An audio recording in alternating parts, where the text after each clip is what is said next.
Chapter 6, Learners with Additional Needs. Children learn every day. This happens in various settings and different ways. Learning at times happens intentionally and with great effort, while there are situations where it happens almost effortlessly. This chapter focuses on learning with additional needs, highlighting the definition, identification, learning characteristic, and general education. Good morning, my name is Leah C. Reyes, and I am the reporter for today, which is assigned to the Chapter 6 Learners with Additional Needs. Start our lesson. Allow me to read our objectives for this lesson. So, at the end of this lesson, learners should be able to first, identify the various additional needs learners might have. Second, differentiate the additional needs from another. And third, recognize the characteristic of learners with additional needs.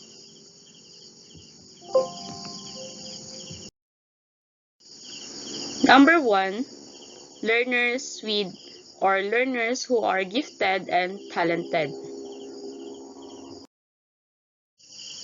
Definition. Learners who are gifted and talented are students with higher abilities than average and are often referred to as gifted students. So, if a student has a higher abilities than average or normal students in a classroom settings, they are called gifted and talented students. So, if they are talented and gifted students, they require special provisions na nagkakaroon or na-challenge yung mga teachers in a unique way because they often finish task ahead and they might ask another or iba pang mga learning activities, so that the teacher need to provide activities especially for them so that hindi sila maboboard or hindi sila mawawala ng gana into lesson or to the learning activities or lessons that you are teaching to them. So, gifted and talented students are most or more exciting and energizing activity should be provided so that yun na nga, hindi sila ma-board at kasi nga, kung yung ibibigay mo rin sila sa kanilang activities is katulad lang sa normal students or average students lang din, is mawawalan sila ng gana kasi alam na nila kung paano yung gawin. Gusto nila is yung matcha-challenge sila at the same time, nakaka-excite at nakaka-energize yung mga activities or lessons na binibigay mo o pinoprovide mo para sa kanila.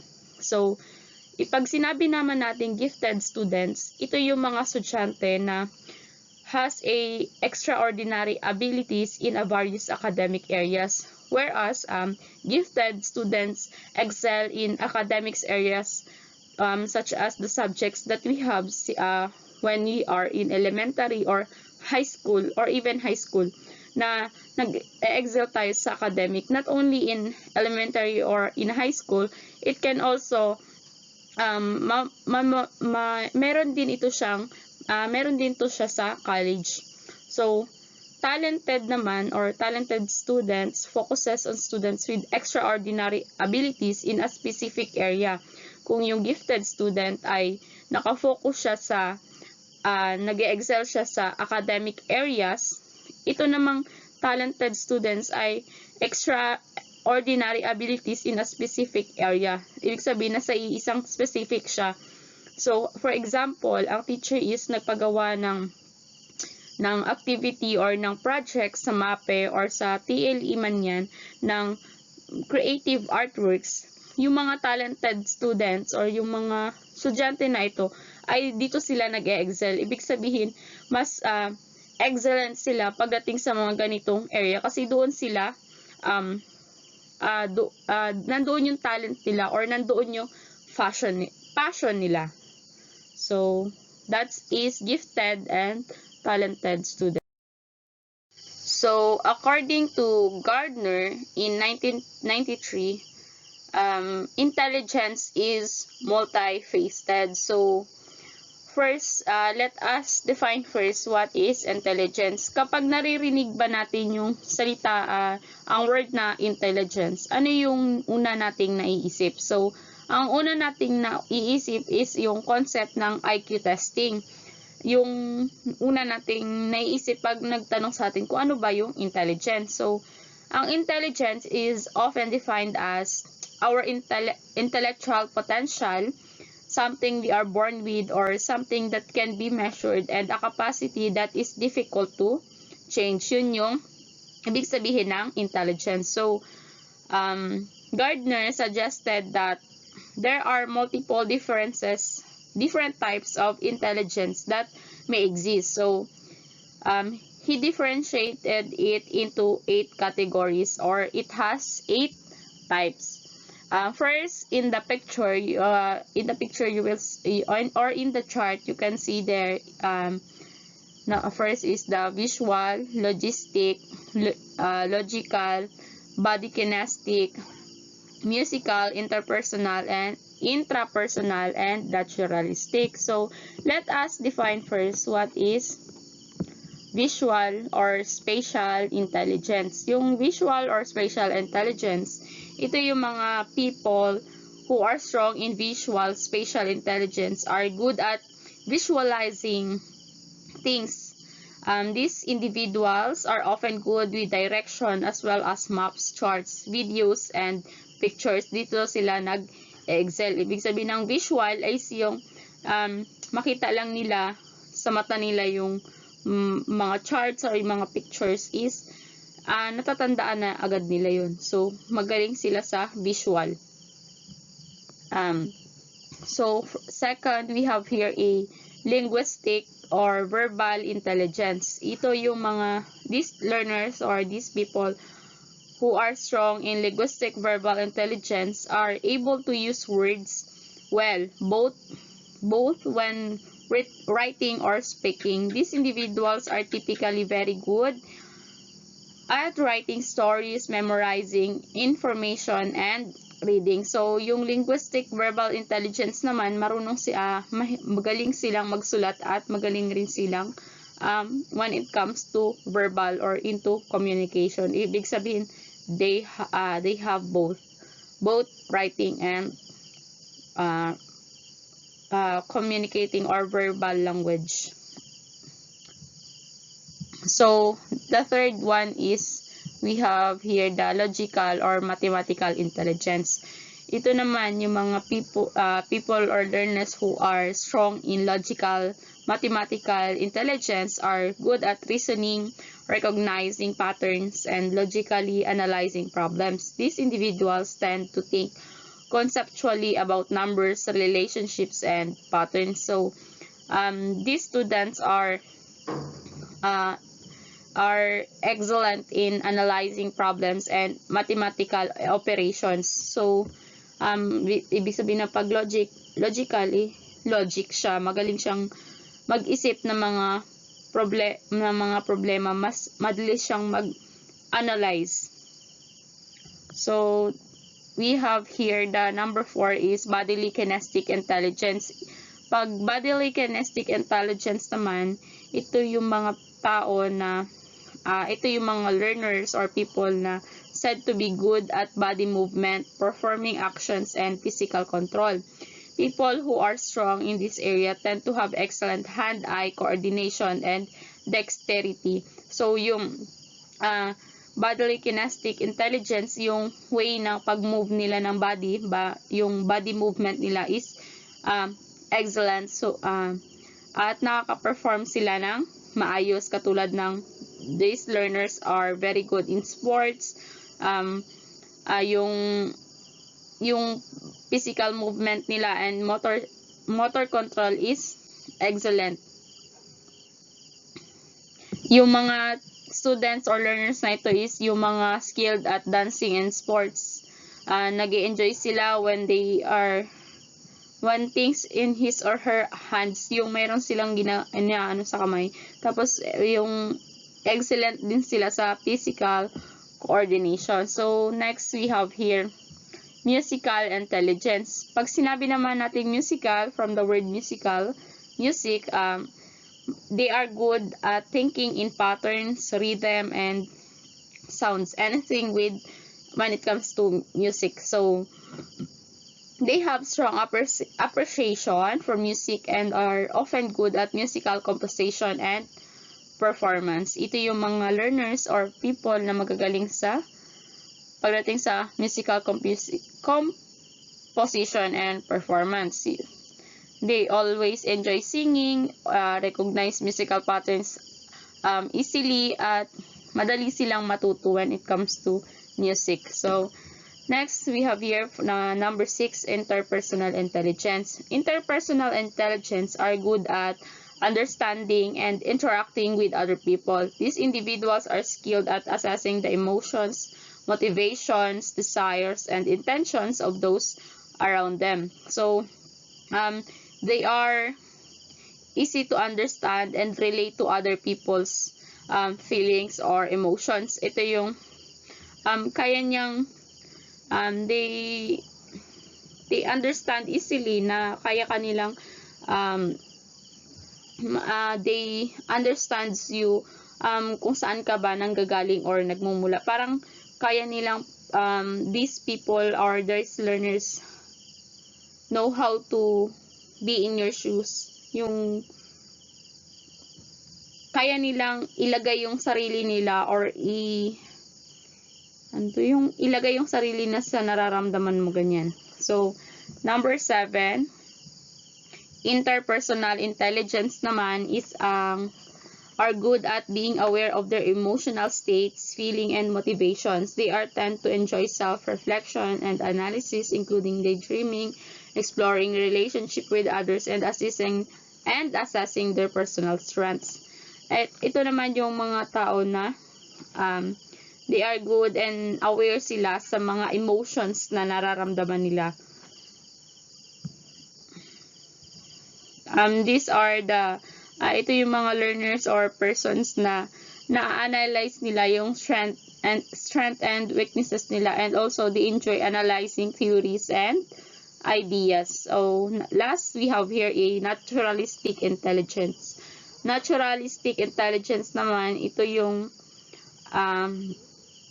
recent addition ni Gardner sa kaniyang theory na has been met with more resistant than his original 7 intelligence. So, according to Gardner, individuals who are high in type of intelligence are more in tune with nature and are often interested in nurturing, exploring the environment, and learning about the other species. These individuals are said to be highly aware of even subtle changes to their environment. So, this naturalistic intelligence is the strengths that they have is finding patterns and relationships to nature. Ito yung mga nature lover persons. They are intelligent when it comes to nature. They categorize, catalog information easily. Nag-enjoy sila sa camping, gardening, hiking, and exploring outdoors activities or such. Dislikes naman nila yung mga learning unfamiliar topics that have no connection to nature. So, they are more on nature. Kaya siya natawag na naturalistic intelligence. So, those are the 8 types of intelligence according to Gardner in 1993. Identification. So, to identify gifted and talented students, one must do the following. First is locate the student's domain of giftedness. So, it is important to locate the student's domain of giftedness in what I said earlier, the 8 types of intelligence according to Gardner, so that teachers or educators know how to know what are the learning strategies or what are the techniques that he or she will use to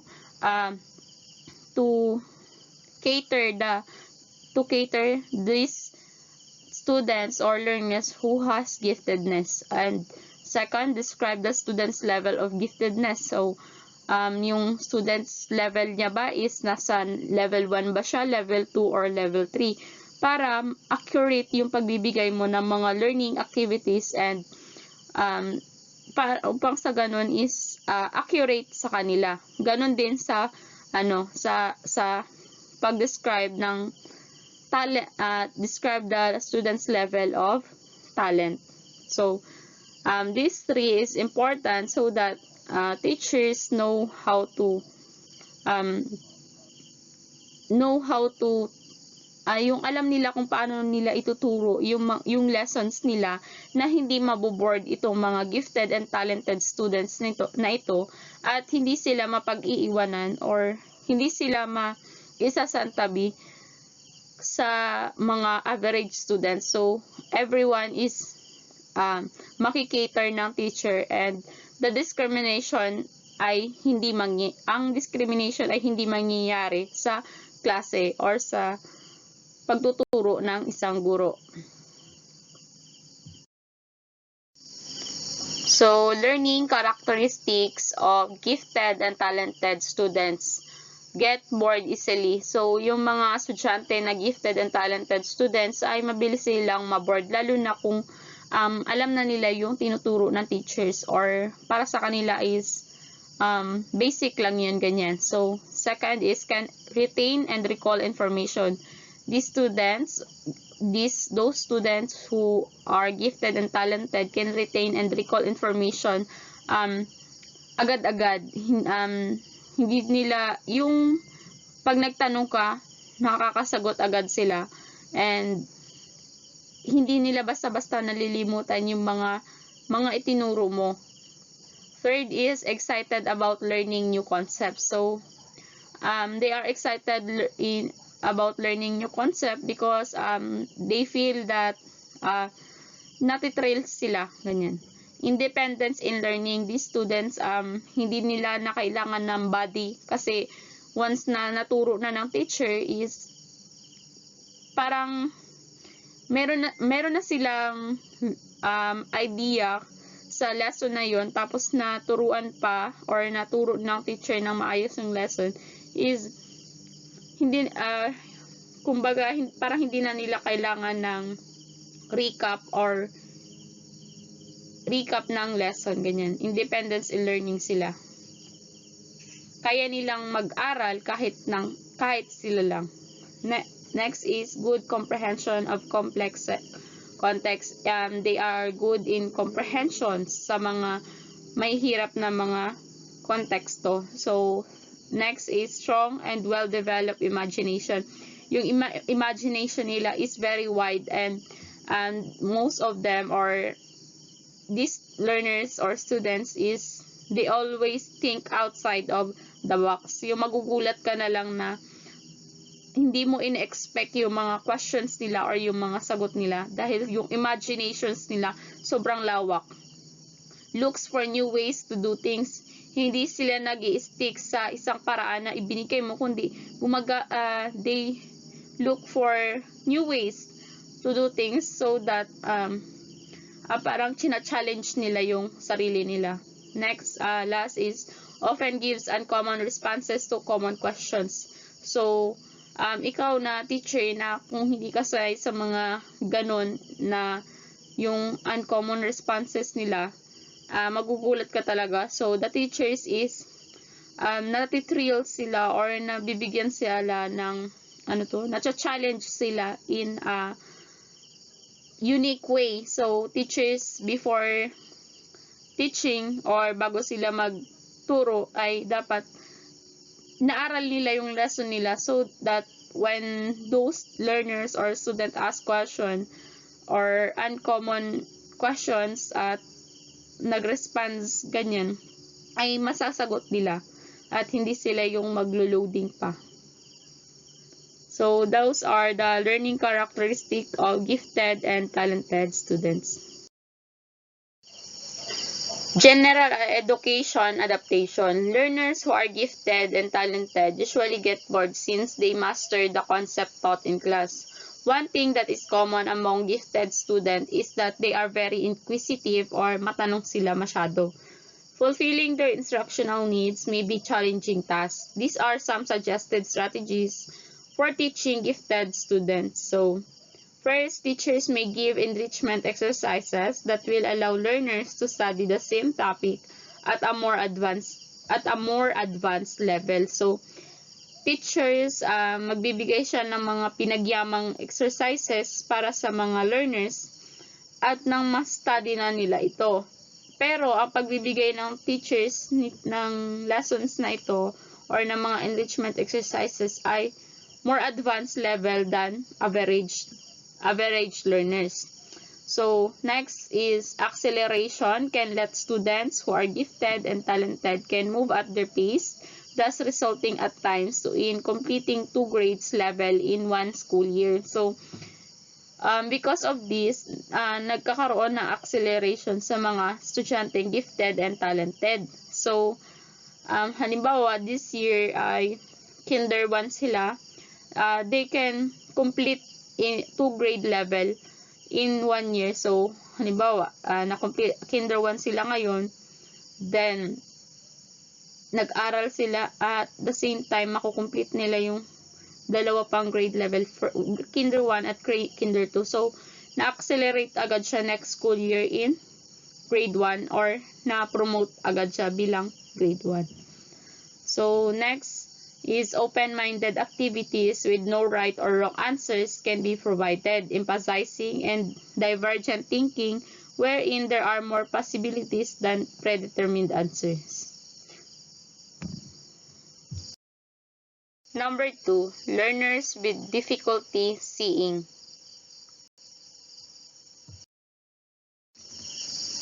Definition. Students in the classroom will exhibit different levels of clarity of eyesight or visual acuity or sharpness of vision.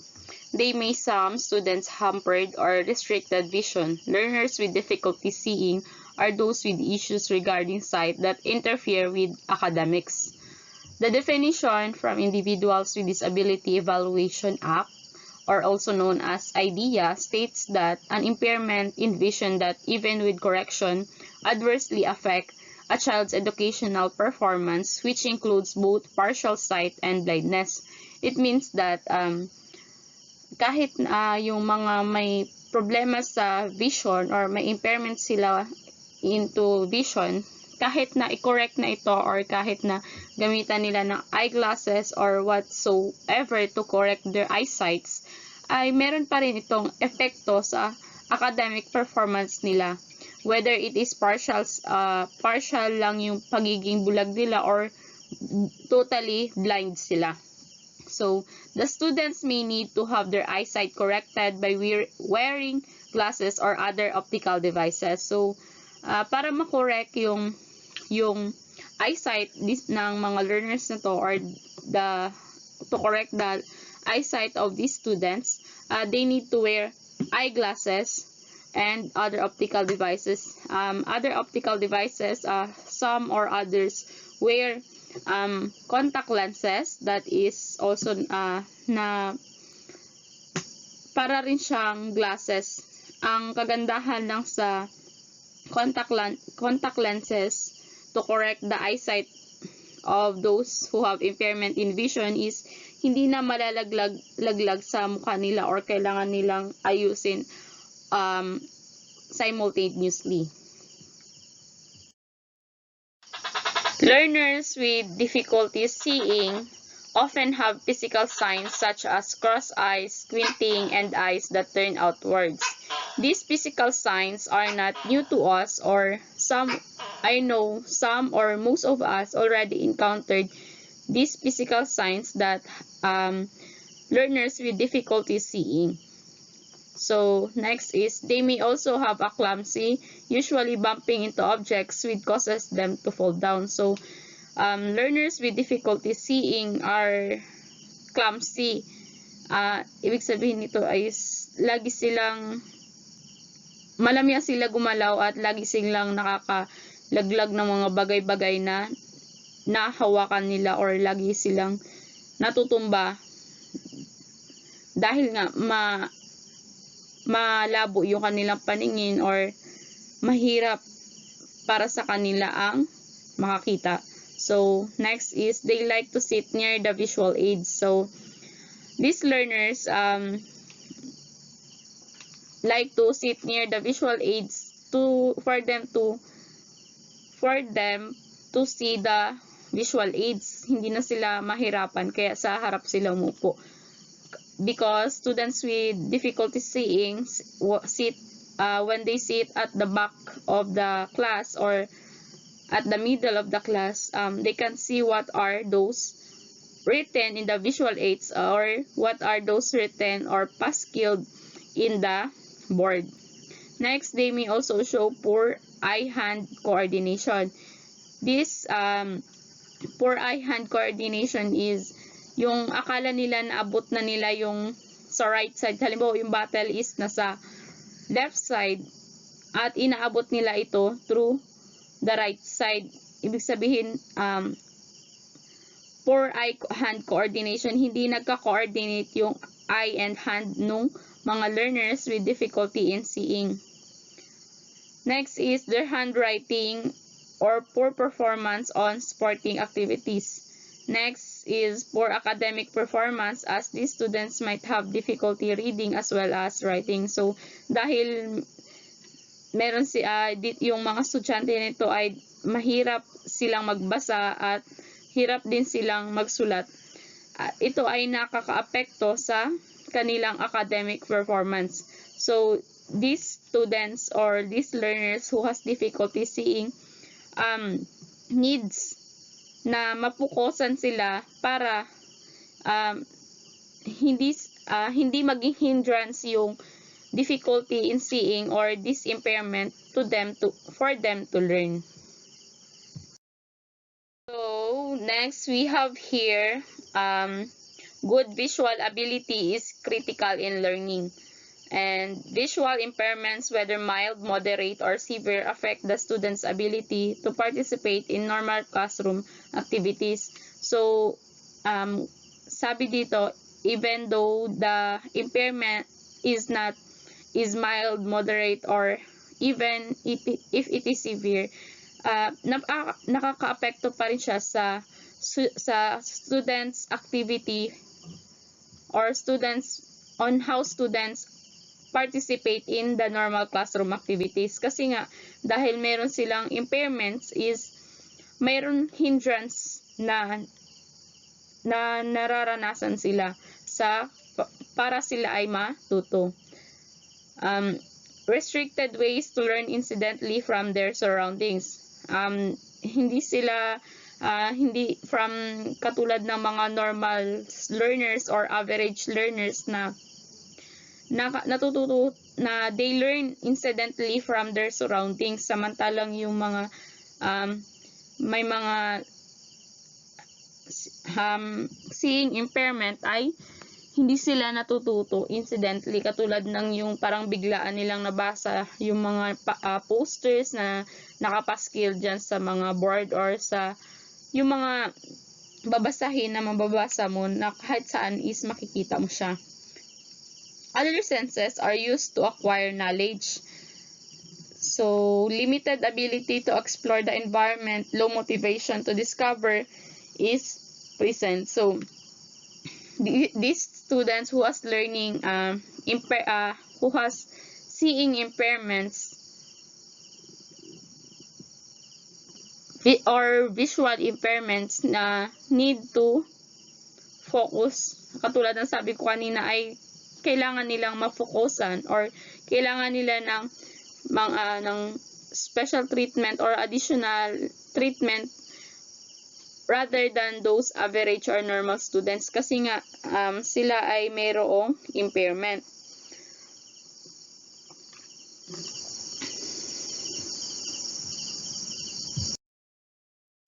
General education adaptation. Modification in teaching is needed to accommodate students with difficulty seeing. The following strategies may be considered to use for those learners who has hearing visual impairment. If the use of book is part of your lesson, the students with difficulty seeing should be informed ahead of time so that they can be ordered braille or in an audio recorded format. Braille means it is a system of writing for the blind that uses characteristics made up of raised dots. So if the students can't order or can't afford those braille, teachers or those learners can download or they can provide audio recorded format so that those learners who has visual impairments listen to the audio recorded format instead of reading it through their eyes. Kasi nga hirap na nilang makita yung kung ano yung nasa book. So para yung other way for them to para makasabay sa klase is magkaroon ng audio recorded format ng libro na yon. So, next is portions of textbook and other printed materials may be recorded so that visual impaired students can listen instead of focusing on the visual presentation. Yun nga, katulad din ng sinabi ko kanina na instead of letting those visual impairment student to wag na nating pilitin yung mga estudyante na alam na nating mahina yung malabo yung mata nila or may visual impairment sila, is pilitin pa nating magbasa ng textbook or printed materials. Kung maaari, if there is possible ways to record so that visually impaired student can listen instead of focusing on the visual presentation. At nang sa ganun, hindi sila ma-discriminate at makater yung kanilang impairment. Next, we have here all words written on the board should be read clearly. Of course, if your student has a visual impairment or kaya ikaw may visual impairment tapos yung sinulat sa board ay hindi mabasa ng maayos, ay lalong magrereklamo yung may visual impairments na yun dahil nga malabo na nga tapos hindi pa nila maintindihan, mas lalong mahihirapan sila. So, students with difficulty seeing should be seated near the board so that they can easily move close to the instructional materials used during the lesson. So, it is really important na yung mga students who has a visual impairment ay they really need to sit in front or in the first row of the seats in front because for them to be able to stand, kung gusto nilang tumayo para makita yung learning materials in the blackboard or in front, ay hindi na sila mahihirapan at makadisturb ng class. Kasi kung yung mga learners na yon, yung visual impairment students ay inilagay mo sa gitna or sa likod, they will keep on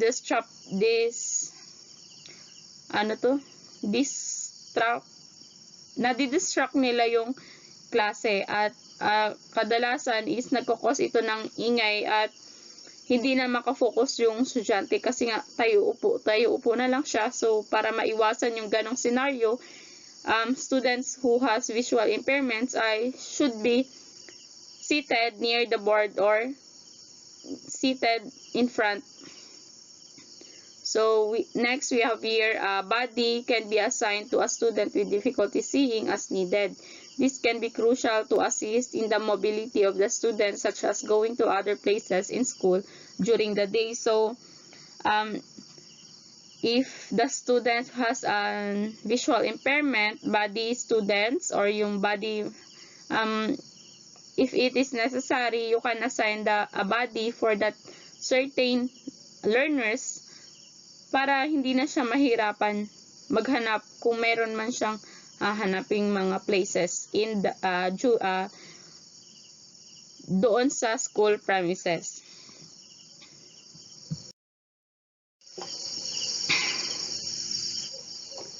Students with difficulty seeing might need more time to complete a task or homework. This might be on case-to-case basis. So if the student has a visual impairments, teachers should or might or let them have another minute. Like for example, nagbigay ng task or set work si teacher na sasagutan siya within 1 to 5 minutes. If those students or those learners who has visual impairments are not yet done to that set work or activity, teachers can add additional time so that they can complete a task or a homework. Next is teachers should be aware of terminology that would require visual acuity, such as over there or like this one, which the impaired student may not possess. Next is teachers should monitor the students closely to know who needs extra time in completing tasks. So that teachers knows who are those students or learners that need more extra time or need more special treatment or special na monitoring. Yung mga students na yun ay kailangan ng special na mayroon pa silang special needs ay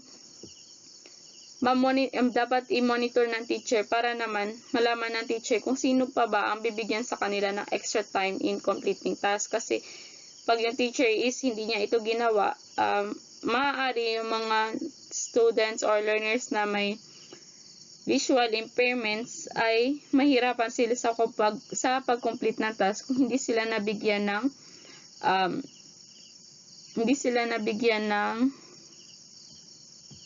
ng extra time.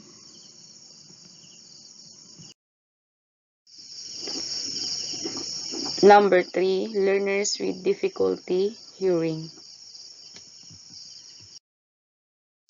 So, as you can see in the picture, this refers to the students or learners that has issues in hearing that really affected their learning performance in the classroom. Definition. The definition of from Individuals with Disabilities Education Act, or also known as IDEA, define it as an impairment in hearing, whether permanent or fluctuating, that adversely affect a child's educational performance but is not included under the definition of deafness. So, impairments is the minor or severe conditions of a child, and while deafness is a profound loss of hearing. So, teachers or educators needs to educators and parents need to address these students or to guide these learners to their learning environment and on what are the learning strategies and techniques that they will use to let these learners learn from the lesson.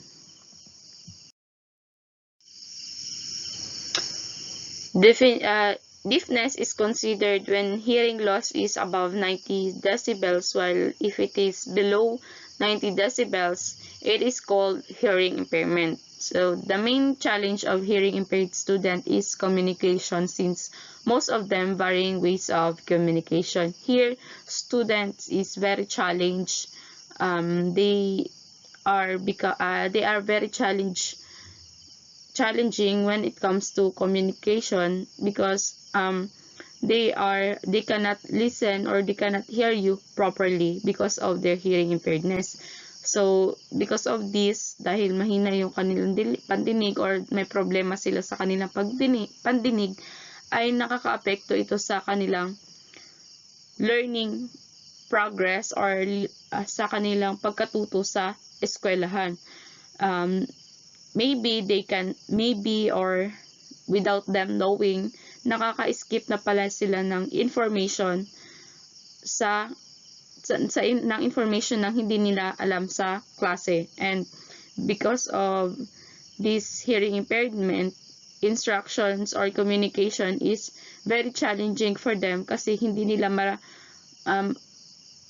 marinig yung sinasabi ng kausap nila or the surroundings without yung surroundings nila kung yung surroundings na kung saan sila ay hindi sila aware, hindi sila ganun ka-aware, or nakikita nila pero hindi nila ganun marinig ng maayos kung ano yung pinag-uusapan sa surroundings nila. So, the factors affecting the development of communication skills is the following: intelligence, personality, the degree and nature of deafness and residual hearing, family, environment, and the age of onset. So, these factors affecting the development of communication skills are some of the crucial or important factors that affect the development of the communication skills of as a students or as a learners who has hearing impairment. So, the latter plays most crucial role in the development of language, as those who have hearing loss present at birth are more functionally disabled than those who lost hearing after language and speech development. So, here, sinasabi dito na mas crucial yung role ng mga hearing impairments during na present na ito during meron na silang hearing impairment or hearing loss during or present na siya at birth nung ipinanganak pa lang siya. So, functionally disabled sila kasi sa doon sa mga nawala ng pandinig or has a loss of hearing after language and speech development. Kasi kung titingnan mo nga naman talaga ng maigi, kung halimbawa ito yung infant is nung pagkapanganak pa lang sa kanya is may hearing loss na siya, samantalang ito na or kalaunan lang or na-aksidente lang siya, nagkaroon siya ng hearing loss. So, ito, naranasan niya kung paano yung marinig yung nasa paligid niya, kung paano siya makipag-communicate in a very good way, and nagkakaunawaan sila ng maayos. At ito naman is nung pinanganak siya ay meron na siyang hearing loss, is very crucial siya kasi never niya na-experience on how to communicate with hearing, na naririnig niya kung ano yung sinasabi ng kausap niya at nauunawaan niya ito. So yun, ang development speech nila is magkaiba talaga, at ang pinaka-crucial role among the two is when the hearing loss is present at birth kaysa sa doon sa hearing loss after language and speech development. So here we have to identify learners with difficulty hearing. Observe a student and see if he or she does the following items. So, para malaman mo yung mga learners or yung estudyante mo kung meron bang difficulty hearing, ito yung mga ma-observe mo to them. First is speaking loudly. You will observe that your student or learners who have hearing impairment is malakas siyang magsalita. So, next is positioning ear toward the direction of the one speaking. Yung nilalapit niya, ganyan yung tainga niya sa nagsasalita upang marinig niya ito ng mas maayos. Di ba? Sometimes in our even us do this positioning ear towards the direction of the one speaking kasi nga para mas marinig natin ng maayos.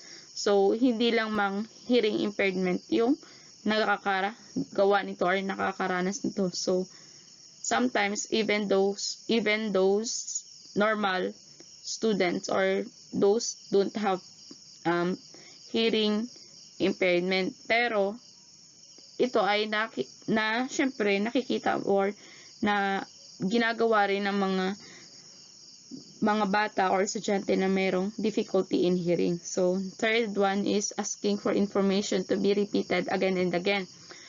Some or most of the students asking information to be repeated by the teacher. If nahiya sila tanungin kay teacher, they keep questioning or asking the seatmates or the classmate that they are close to para ipaulit yung mga information or yung questions na they are not clear for them or hindi nila naunawaan or narinig kasi nga mahina or they have impairment in hearing. Next is, the fourth one is delayed development of speech. Because of hearing impairment, hindi nila kasi tayo na 'di ba, pag naririnig natin yung kausap natin, na yung speech natin on how we communicate to others is na-adapt natin yun at kung paano makipag-communicate yung halimbawa nung baby pa tayo or nung bata pa tayo on how yung paano makipag-communicate yung mga tao sa paligid natin ay ganun din yung ginagawa natin. They learned from them, so yung development of speech natin ay mabilis, samantalang dito sa mga impairment hearing difficulty in hearing is delay yung development of speech nila. Next is the fifth one is watching the face of the speaker intently. Because of hearing loss, pinapanood nila yung kausap nila, yung facial expression nila, tinitingnan nila ng gusto, and minsan nagli-lip reading sila kung paano ito magsalita, at kasi syempre hindi clear sa kanilang pandinig, so sinasamahan nila ng lip reading para maunawaan nila yung nagsasalita. Next is favoring one ear. Sometimes these students or most of them have use only left or right side of their ears, or minsan kaliwa, minsan kanan lang yung gumagana sa kanilang tainga. Next is not responding when called. Syempre, kung ikaw ay may hearing loss or hearing impairment, you cannot respond. Lalo na kung yung nagtatawag sa'yo is, or yung kumakausap sa'yo is grabe kahina yung boses at hindi mo pa ito kaharap nung nagsasalita siya, hindi ka nakapag lip reading. Next is has difficulty following directions, especially when a teacher or yung kausap nila is verbally yung pagbibigay nila ng instructions. So the learners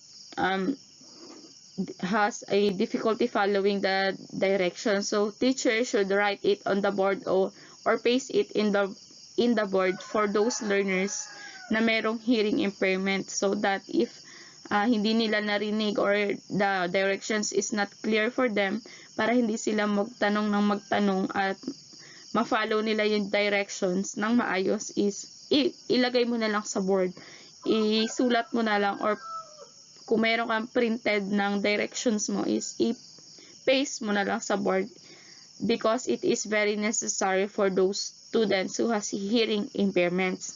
Next is does not mind loud noises. So, 'di ba kung sa atin na mga normal person or normal yung yung para sa ating mga walang hearing impairment or difficulty in hearing, pag kaunting ingay lang minsan naiirita tayo, ayaw natin yung may ingay na paligid. But here in hearing difficulty or who has hearing impairment students, kahit gaano pang gulo or gaano kaingay pa yan sa paligid niya, is hindi niya ito pinapansin, kasi nga para sa kanya is yung halimbawa yung full volume na para sa atin, yung kanila is parang 5 or 10 pa lang yung volume nun. Next is leaning close to the sounds, yung nilalapit din nila, halimbawa kung saan yung tunog, doon din sumusunod yung tenga nila, gumaganyan sila, yan. Na lumalapit sila kung saan banda yung tunog. These are the learners with difficulty hearing that observed from the students. Students with hearing have deficiency in language in their experiences. So here students experience difficulty in learning, and most of the time they experience difficulty to comprehend the lesson or to understand the lesson very well.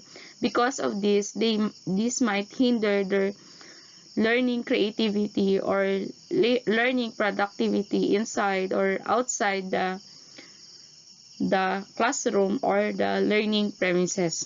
So next is they may miss crucial information that non-hearing impaired students learn incidentally. So, 'di ba? Most of the time, or kasi nga, 'di ba? Teaching or pag nagtuturo yung teacher is most of the time verbally ito.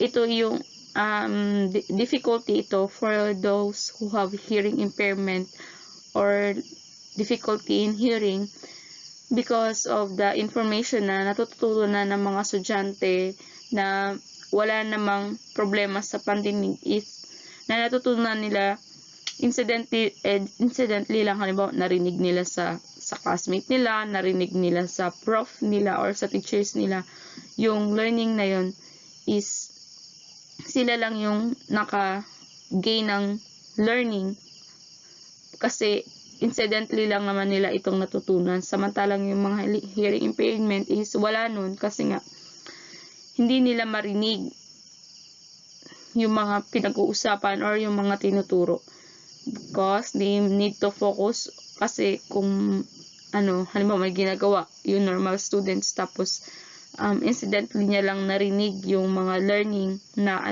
kahit hindi siya tumingin doon sa teacher, is naunawaan niya, naririnig niya yung mga lesson. Samantalang yung mga hearing impairment students is pag may ginasabi si teacher is nakatingin talaga sila ganyan kay teacher, nagli-lean forward sila at nagli-lip reading sila kay teacher upang maunawaan nila yung lesson. So they don't have hearing, yung hearing incidentally, wala silang ganun. So next is students may overcome those problems by investing time, energy, and combined effort by both parents and educators. So hearing impairment students or learners that have those na mayroong ganito is kailangan nilang mag-invest ng time, energy, and effort for them to learn. So with the help of teachers and the parents, they pag nag-combine yung effort ng parents and teachers, students with this impairment learn from them, because nag-effort yung mga teacher na matuto sila kung ano ba yung mga dapat nilang matutunan. Ibig sabihin, teachers gave them activities or learning materials na makaka-help para sa kanila. So next, we have here, most learners with difficulty hearing use various methods of communication. Use of hearing aids combined with lip reading. These students are referred to as oral since they can communicate through speech as opposed to sign language. So, if the students or learners have difficulty in hearing, most of them use various methods of communication. Madalas, sa mga estudyante nito is gumagamit ng hearing aids like our teacher in Brigada Pagbasa, she used hearing aids. She used hearing aids, and 'di ba sabi nga rin ni Ma'am, kinakombine niya rin yung lip reading para maunawaan niya masyado yung sinasabi ng kausap niya. So, tumitingin siya sa kausap niya sa facial expression at saka sa lips para basahin yung sinasabi nito kasi yung mga naririnig niya is unclear. So, these students are referred to as oral since they can communicate through speech as opposed to sign language. So, yung mga estudyante ay tinatawag na oral kasi nakakapag-communicate sila through speech kaysa sa doon sa mga hearing impairment nila or disability in hearing na nagsa-sign language lang sila. Yun yung communication nila. Samantalang if you have hearing difficulty lang naman, yung communication mo is through speech. Next is they might have delayed communication skills since the development of vocabulary is lower. So, syempre kung yung vocabulary development ng hearing impairment students ay delay din yung communication skills niya.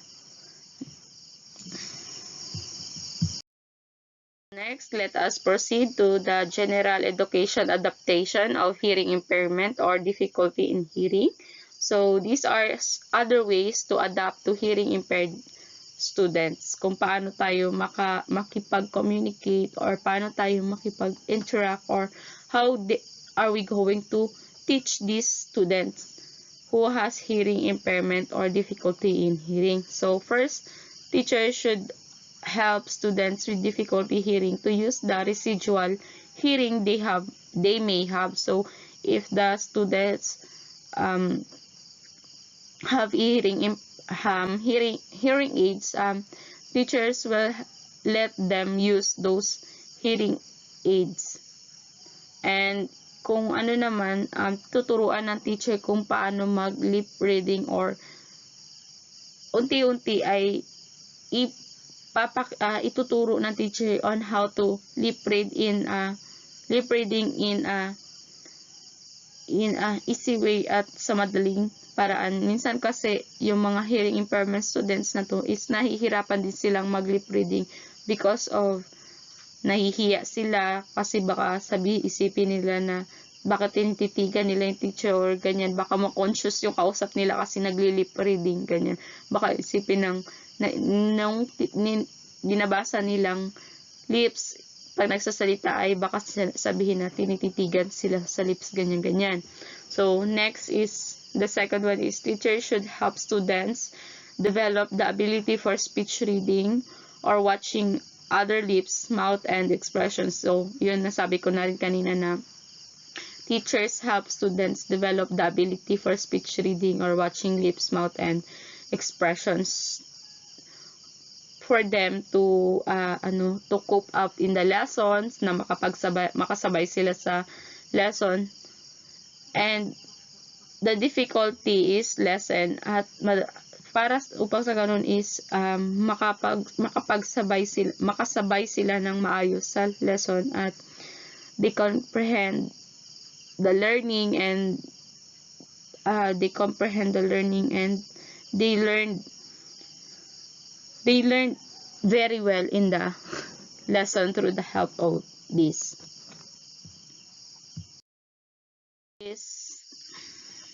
We have here, teachers should be mindful to face the class at all times when presenting information while ensuring what the students with difficulty hearing sit near them. So, teachers should be mindful to face the class at all times. So, di ba, ang laging sinasabi, or if you observe, teachers do not hindi sila tumatalikod sa learners nila hanggat maaari sila ay nakaharap so that yung face nila is mariread or yung facial expression nila, yung lip reading, yung lips, makapag-lip reading yung mga merong hearing impairments or difficulty in hearing. And teacher make sure that those students who has hearing impairment or hearing loss is seated at the front or in front the first row of the chairs or in the classroom. Nandoon siya sa harap ng teacher or malapit siya sa blackboard para hindi siya mahirapan pakinggan kung ano yung sinasabi ng teachers. The fourth one is exaggerating pronunciation of words should not be done for it just to make it difficult for the students with difficulty hearing. So, yung nasobrahan ng mag-pronounce ng mga words is not necessary exaggerating words or yung malala na yung pag-exaggerate, yung hindi na siya normal, ganyan, is nakakadagdag siya ng difficulty para sa mga hearing impairment. So, hanggat maaari, do not exaggerate when pronouncing words so that learners with difficulty hearing or impairment students, hearing impaired students can read and hindi na ito dadagdag pa sa kanilang poproblemahin. So, next is the directions as well as important parts of the lesson should always be written on the board. So, katulad na rin ng sinabi ko kanina, as I mentioned earlier, that directions or instructions or kahit yung mga important information or important information should be always be written on the board or paste it on the board. Kung nakaprint man ito or isulat mo na lang sa board yung mga directions, instructions or important announcement or information na mayroon sa klase, so that hearing impairment or difficulty hearing students pwede nilang balikan na tingnan na lang o basahin na lang nila doon sa board kasi nakadikit naman na siya doon. At hindi na siya mahirapan pang magtanong-tanong sa teacher at hindi na siya paulit-ulit mag-ask ng question regarding to that directions or information. At basahin niya na lang ito ng kanya lang. Next is we have here written or pictorial directions instead of verbal directions may be given. So ito I said it also earlier na pictures na lang or written instead of verbally directions yung ibibigay mo kasi para hindi na mahirapan at para na rin sa yung na bilang teacher na hindi ka paulit-ulit. So, next is steps to an activity may be physically acted out instead of verbally given. So, if you have given your students activity, yung mga steps nito, for example, step 1, step 2, step 3 is i-show mo na lang sa kanila or i-acted mo physically. Halimbawa, meron kayong science experiment na gagamit kayo ng microscope, ituturo mo yung mga steps kung paano ito gamitin. I-physically acted mo to siya. Halimbawa, step 1, kunin mo yung microscope, ano mo yung mga lenses, ganyan-ganyan. Yung mga steps nito kung paano mo nga i-acted instead of verbally given. So, pwede mo rin siyang both, sabay mo siyang gawin, yung step and verbally. Habang gina-demonstrate mo kung paano yung steps or ina-act mo kung paano yung step sa kanila.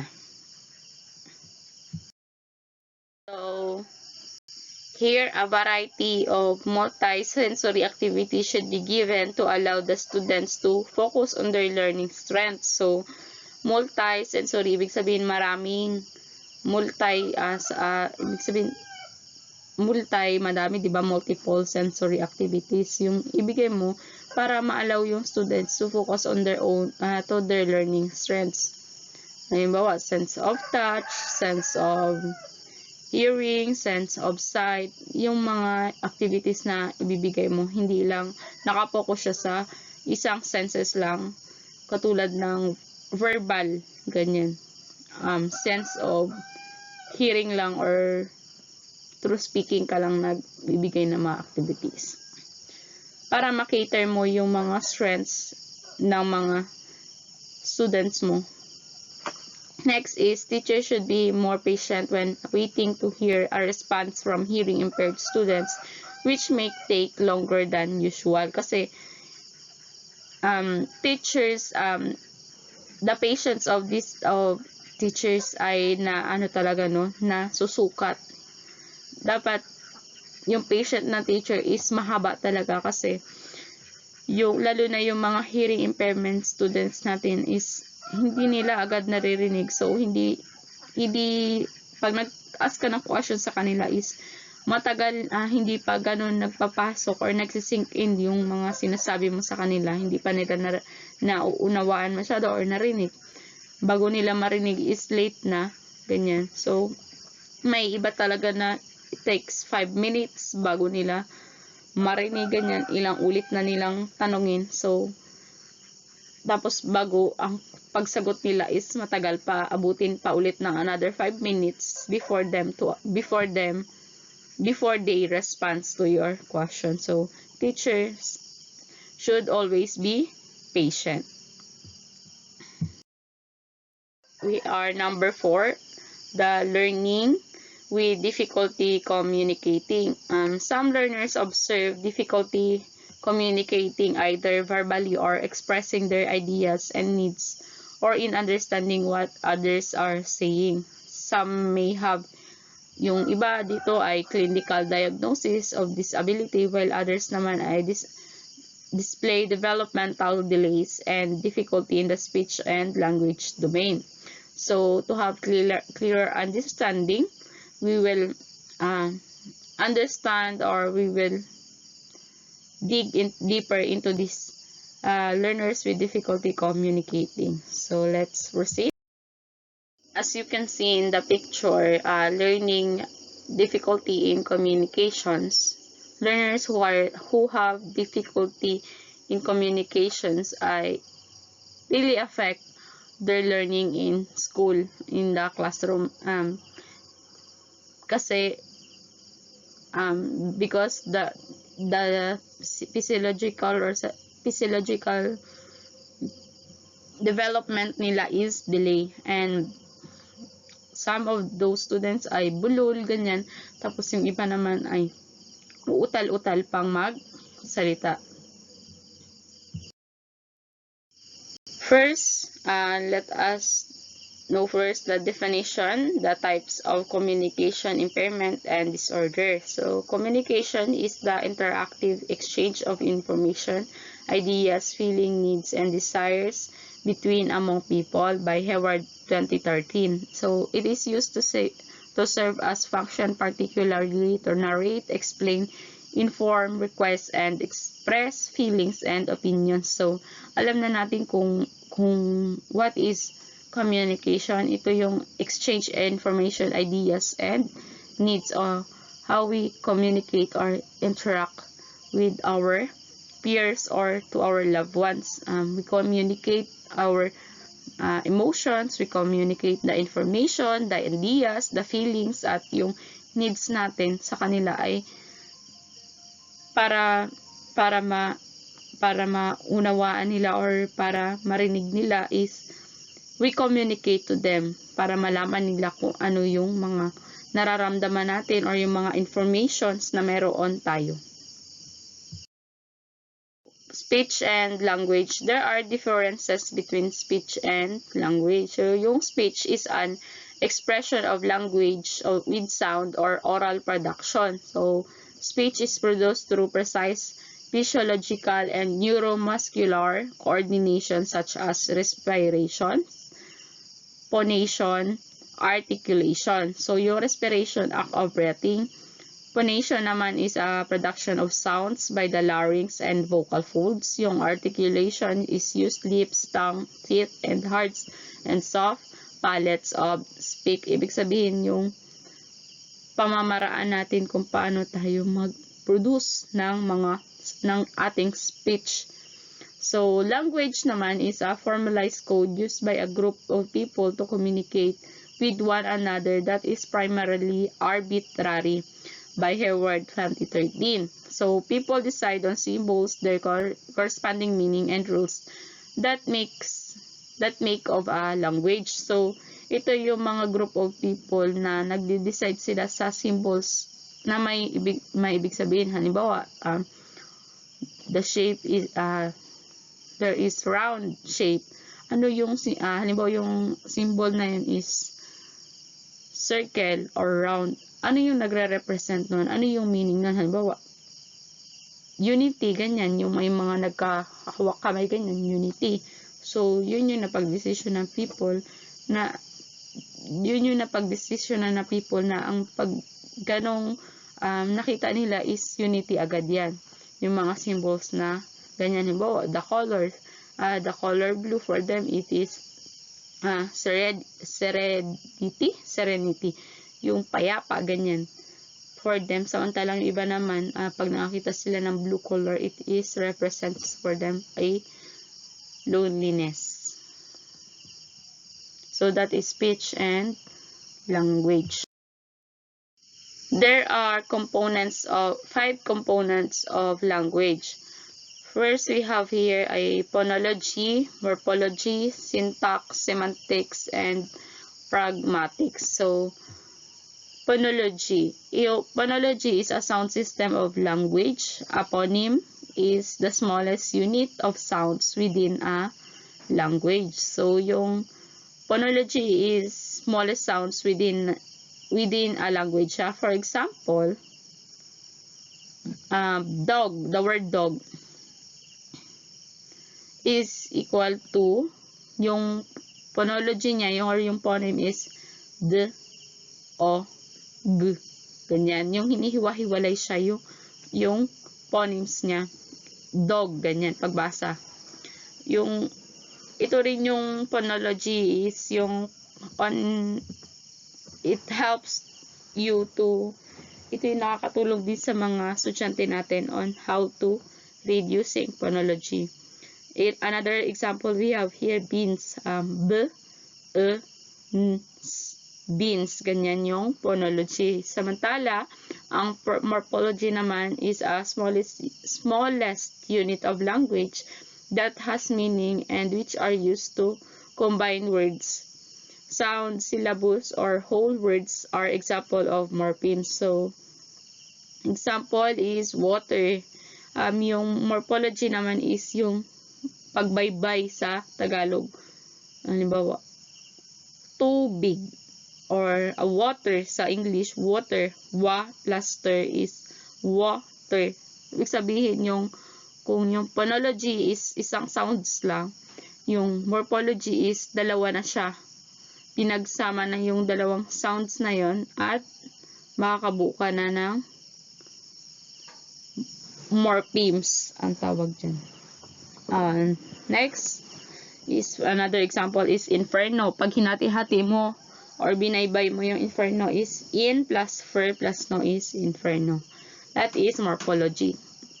Third, we have syntax. Syntax is a system of rules governing the meaningful arrangement of words, including grammar rules. So, for example, the sentence, ready, get for the exam.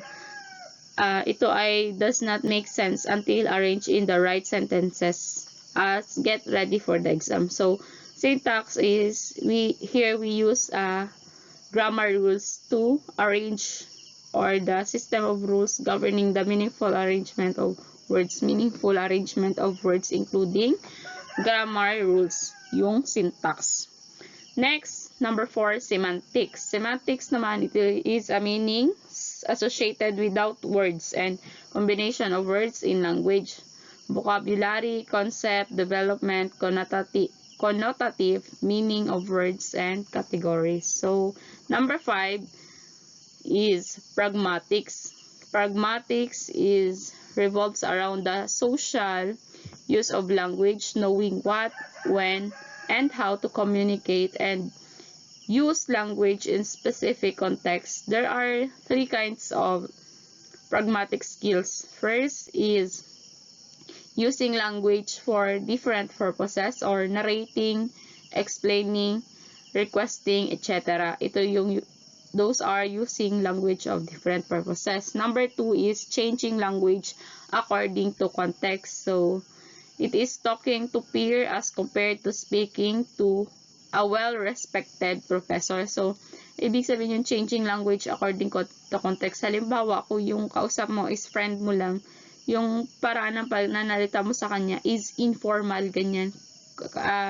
Kung ano lang yung kinagisnan nyo, ganyan lang kayo makipag-usap. So, pag halimbawa, ang kakausapin mo na is well-respected people or yung mga ating mga kaguruan or professor, nag-iiba yung paraan ng panalita mo.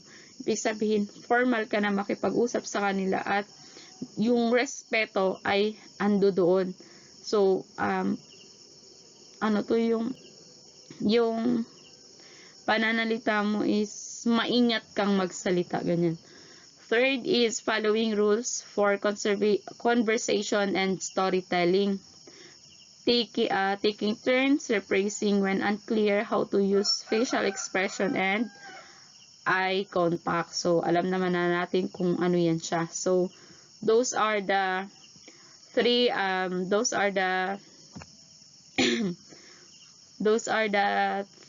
kinds of pragmatic skills and the meaning of those. So, knowing these terms is necessary to understand the different disability that are associated with communication disorder, namely speech impairments and language disorder. Number 4, speech impairment. So, there are communication disorders such as stuttering, impaired articulation, and language or voice impairment can adversely affect a student academic performance. So, yung communication disorder ay mayroong mga stuttering. Ibig sabihin ng stuttering yung paputol-putol yung pagsalita niya, yung ganyan, yung stuttering, yung impaired articulation and language or voice impairment because of those communication disorder, nakaka-apekto ito sa students' academic performance because of this delay yung pagsalita nila, ganyan, speech naapektuhan yung academic performance nila. Halimbawa, yung katulad ng pag-deliver ng speech, yung pinagawa sila ng impromptu speech, nagsa-stutter pa rin sila. So, it really affect academic performance of that or those students who has speech impairment or communication disorder. So, speech impairment has 4 basic types. First, the articulation, 2, phonological, 3, fluency, and 4, voice disorder. So, what are these 4 basic types of speech? So, isa-isahin natin yan. Types of speech impairment. First is articulation disorder. Articulation disorder is a child unable to produce a given sound physically. Example is, kung yung sa normal na pagsasalita ng isang bata is, I want a blue lollipop. Yung may articulation disorder is change na yung pag-produce ng sound ng words na yun. So, yung sabi niya naman dito is, I want a boo wowie pop. So, nakita mo yung sound, yung yung pagpalit ng sounds. So, other example is, can I get 3 bananas? Ang kanya naman ay, and I ate 10 nanas. O, diba? These childs are unable to produce a given sound physically. Hindi nila kayang bigkasin kung ano yung words na yun talaga. Pero, kung sanay ka sa ganong pamamaraan ng pananalita nila is, mauunawaan mo naman. Katulad sa ating mga pamangkin, yung mga bata na maririnig mo is, hindi naman siya disorder pa kasi nga, ay syempre natututo pa lang sila magsalita, yung mga bulol-bulol pa sila, ganyan yung mga words nila, yung mga examples. Next is phonological disorder. A child produces multiple patterns of sound errors with obvious impairment of intelligibility. For example, that pie is good. Ito naman is cat by is stood. Phonological disorder is ibig sabihin yung tunog ng sinasabi mo, or yung sinasabi niya ay pinapalitan niya. That pie is good, cat by is stood. Nag-iiba na yung meaning ng words.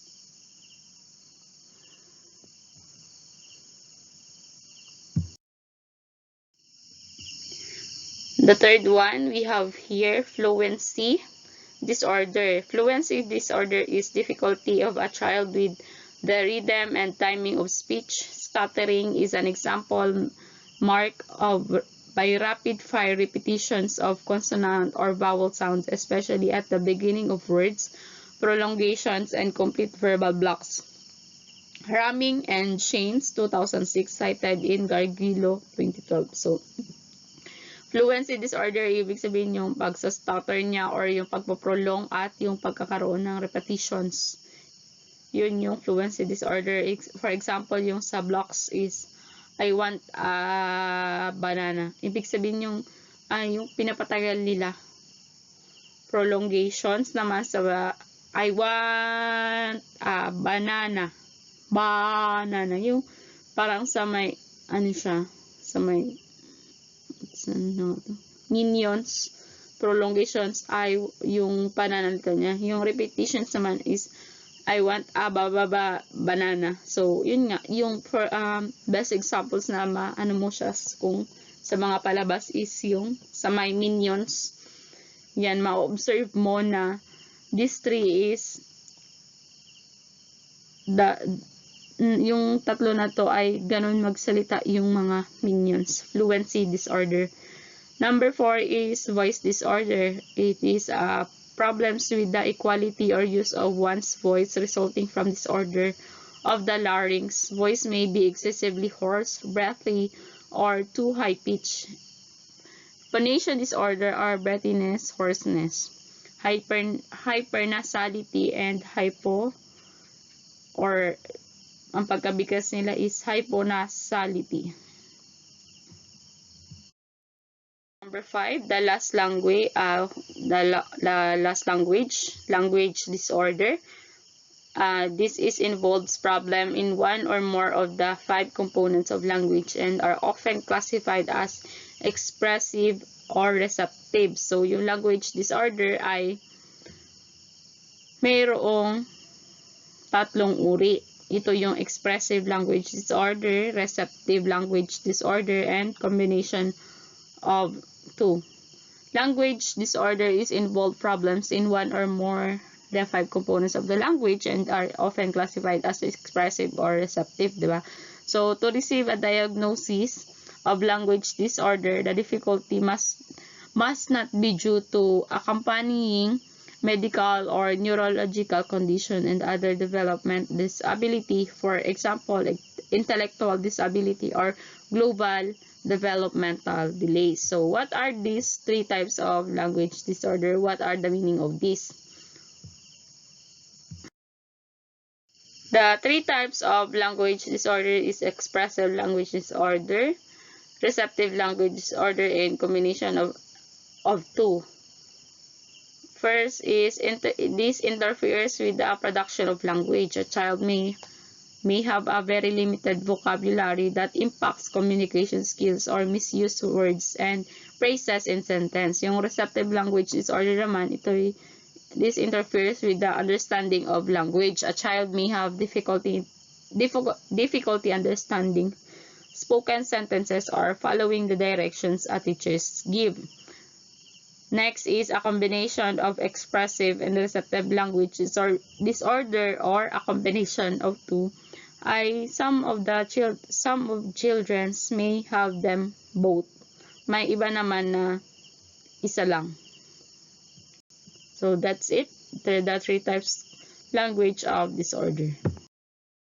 So at this point, it is also essential to mention that the students with autism spectrum disorder, or also known as ASD, this also display speech and language difficulties. So ang tawag sa mga learners or students with communication ay meron ding kapag display speech and language difficulty, ang tawag sa kanila ay autism spectrum disorder or ASD. So ASD is an umbrella term for related disorders that affect social development and communication. So always remember that ang umbrella term na related disorder that affects social development and communication is ASD or autism spectrum disorder. This has a triad of impairments. First is the social relationship, social communication is the second, and the third one is social understanding. Other syndrome that under ASD is Rett syndrome, pervasive developmental disorder, and Asperger's syndrome. Students with ASD display deficits in the pragmatic use of language that impact their social relationship, kung paano sila makipag-communicate sa kanilang peers or sa kanilang kausap, ay naapektuhan yung relationship nila dito, kung paano makipag-socialize. So, identification. Communication difficulty is the most common red flags observed by the family members, daycare workers, and early childhood communication. Noted that the absence, delays, and difficulties in the speech and or language often prompt family members to consult their general pediatrician, who then makes referrals to developmental pediatricians and other specialists. So, yung dahil na-observe ng parents or ng family members yung communication difficulty ng kanyang anak or ng learners, ay yung mga family members or yung parents natin ay nagko-consult sila sa general pediatrician, and those general pediatricians nagbibigay sila ng mga referrals to refers those learners who have communication difficulty to the pediatrician or other specialist.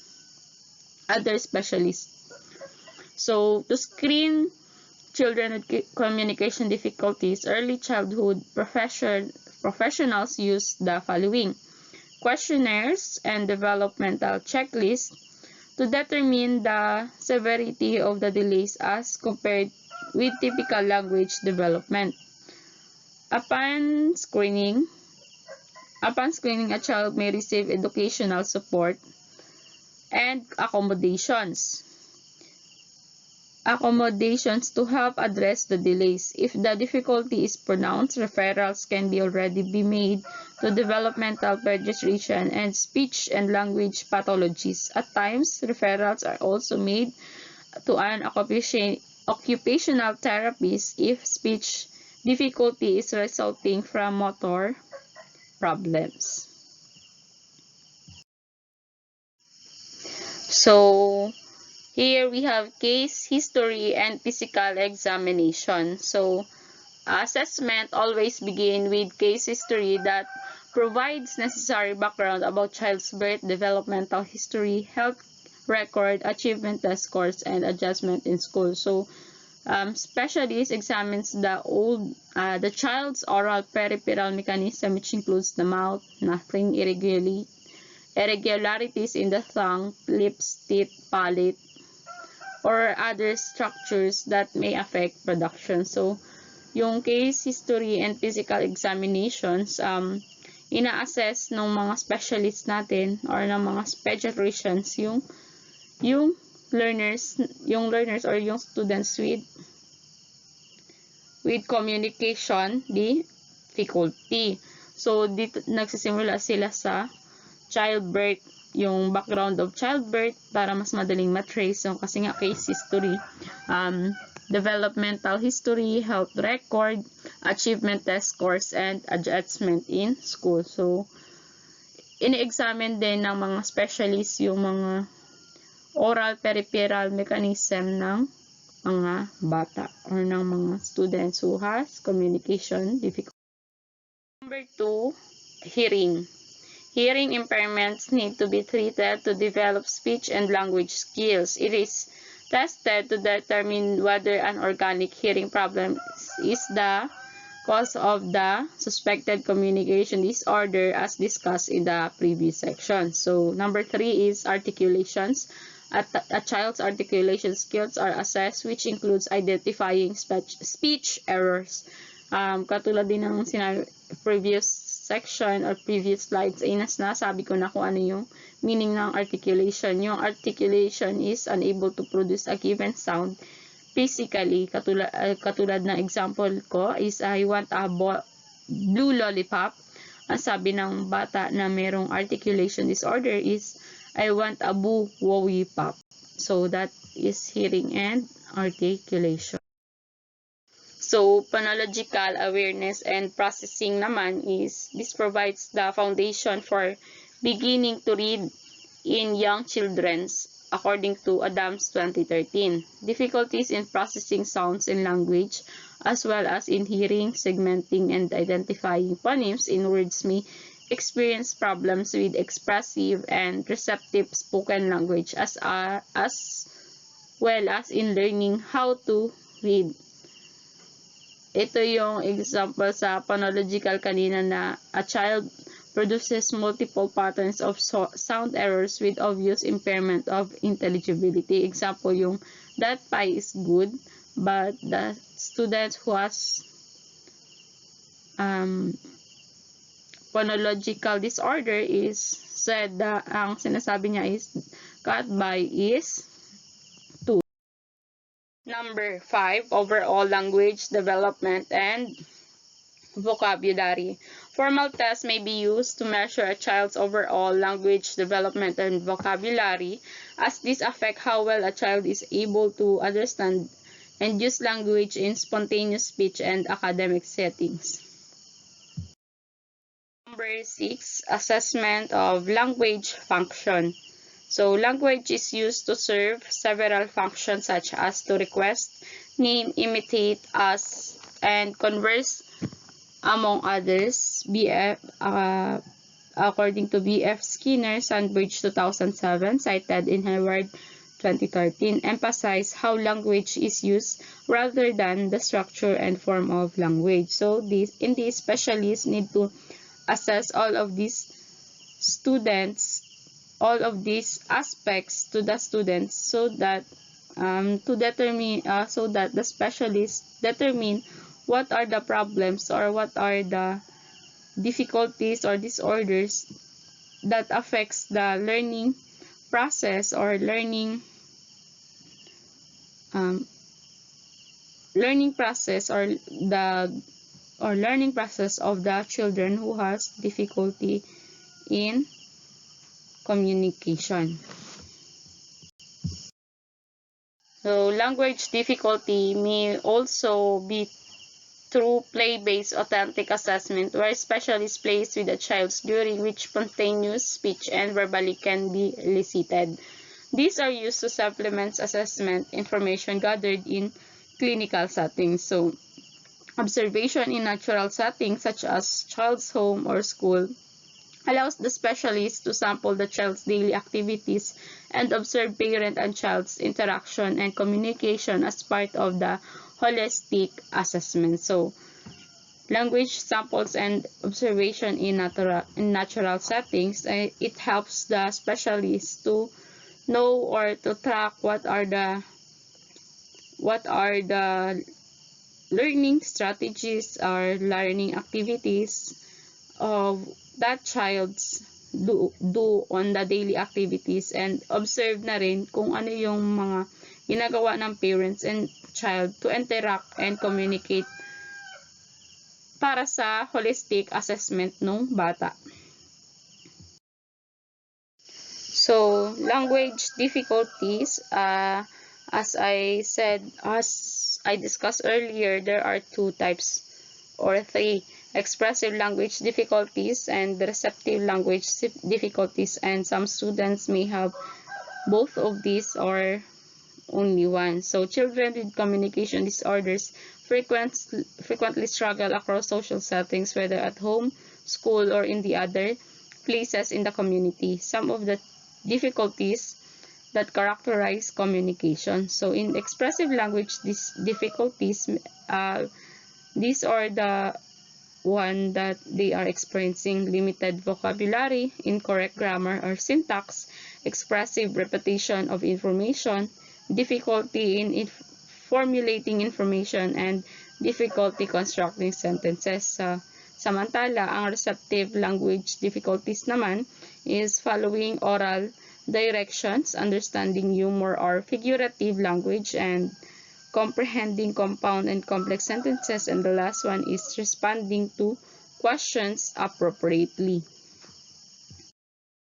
Communication disorder may also experience behavioral difficulties because they struggle in expressing their needs and ideas.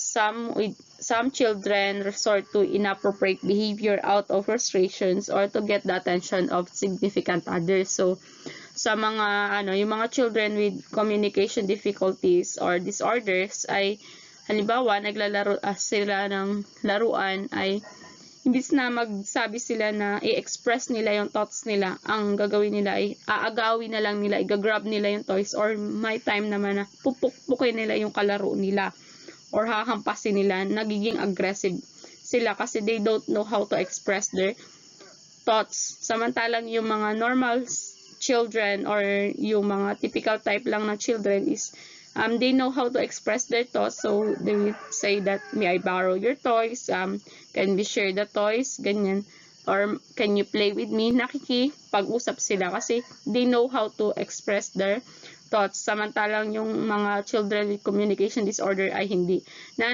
nagre-result siya sa aggressive, na nagre-result siya sa physical aggression. So thus it is essential that teachers and the professionals take this into consideration when working with children with communication disorder and difficulties, such as feeling frustration may even become worse when peers or adults are unable to understand them. So kung yung feelings and frustrations na nararanasan or nararamdaman ng mga children with difficulty communication disorder ay mas lalala pa siya, at lalala pa siya kung hindi siya maintindihan ng kanyang mga kalaro at nung adults na naka-surround sa kanya. So dapat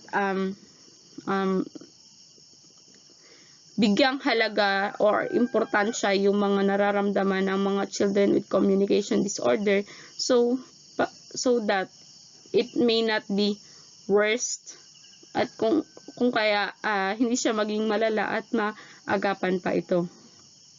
So despite these language difficulties, children with communication disorder are known to have their own strengths and abilities. This can be best understood using the theory of multiple intelligence, Gardner in 1993. Yung katulad sa yung sinabi ko kanina on the second part of my report doon sa identification, sa yung sinabi ni Gardner na yung intelligence daw is multi-faceted. So as explained in chapter 5 that shows the different strengths and abilities of children have in Gardner's theory, children may have abilities in different ways in different areas or domains, which makes it necessary for parents and teachers to provide appropriate opportunities for such strengths and abilities to be displayed. Children with communication disorder may have limitations in the linguistic and interpersonal areas, but may possess good spatial, and musical instrument and be very creative and artistic and or excel in sports. Um, a Universal Design for Learning, or also known as UDL. Use of UDL in the classroom allows children to learn information, demonstrate understanding, and stay engaged in multiple ways. For example, multiple means of presentation, expression, and engagement. So, number 2, practical tips for the classroom. In addition to using UDL, there are practical tips and techniques that the teacher can use to provide students with communication difficulties to support or the support they need in order to be successful. So, um, practical tips and techniques that teachers can use to provide students with communication difficulties to support the needs of to support the needs of those difficulty in communication in order to be successful. So, para ito yung mga tips and techniques na pwedeng gamitin ng teachers para maging effective sila sa kanilang mga students and sa kanilang mga learners. So, at the same time, yung mga learners na may mga difficulty in communication ay hindi sila ma-disregard or hindi sila discriminate sa klase at matututunan nila yung mga lesson at mafufokusan pa sila lalo na mga teachers.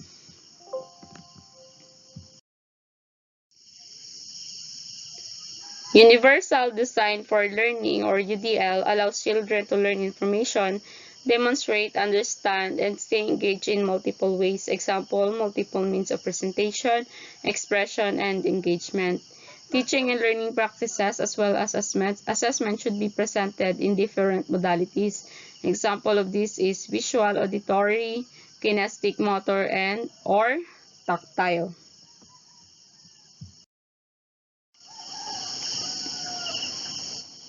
The following list provides practical suggestions that teachers can use in the classroom. So, these are the suggestions that the teachers can use in the classroom to teach or the practical ways para gawin mga pwedeng gawin ng teachers sa loob ng classroom habang siya ay nagtuturo. So, first is allow the child to sit near the teacher and in the blackboard and away from the auditory and visual distractions such as windows and the door. So, yung children with communication disabilities is pwedeng siyang i-allow ni teacher na lumapit or umupo doon sa first row or malapit doon kay teacher upang maiwasan yung mga distractions. Kasi nga kung malapit ka sa bintana or malapit ka sa pintuan, tapos halimbawa uwian na or maraming dumadaan-daan sa labas ng classroom is magkukos ito ng visual distractions sa mga bata at hindi na siya maaaring hindi na siya makinig sa iyo at nakafocus na lang siya doon sa mga nakikita niya sa labas. So, to get the attention of these students, you should allow them to sit in front of the blackboard or near to you. So, number 2, get the child's attention before giving directions. Call the child's names or use prearranged signals.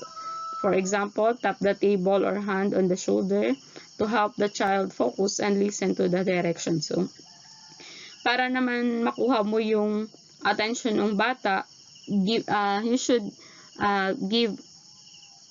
give directions to them. So kung na-observe nyo sa mga teachers natin, what they do is call the child's names or use pre-arranged signals. Halimbawa, pag nagganyan si teacher, ibig sabihin nito ay quiet o kaya ganyan o kaya ganon. Tapos pag naman tawag sa pangalan, halimbawa sobrang talkative na ng classmate natin or ingay-ingay niya na sa upuan or may iba siyang ginagawa, pwede mo siyang tawagin and ask questions, ganyan. Para yung attentions nila is mapunta sa iyo at hindi kung saan-saan. So, others naman, ang ginagawa naman ng other examples, other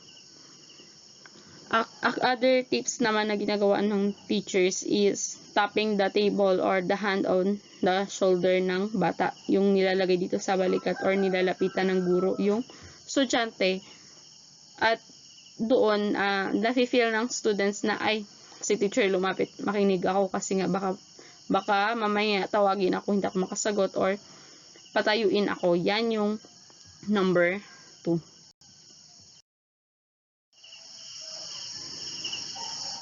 Number 3, use pictures, charts, and other visual aids when explaining context to supplement auditory information. So, dahil yung learners mo has a difficulty in communication, so teachers can use pictures, charts, and other visual aids when explaining content. So, para yung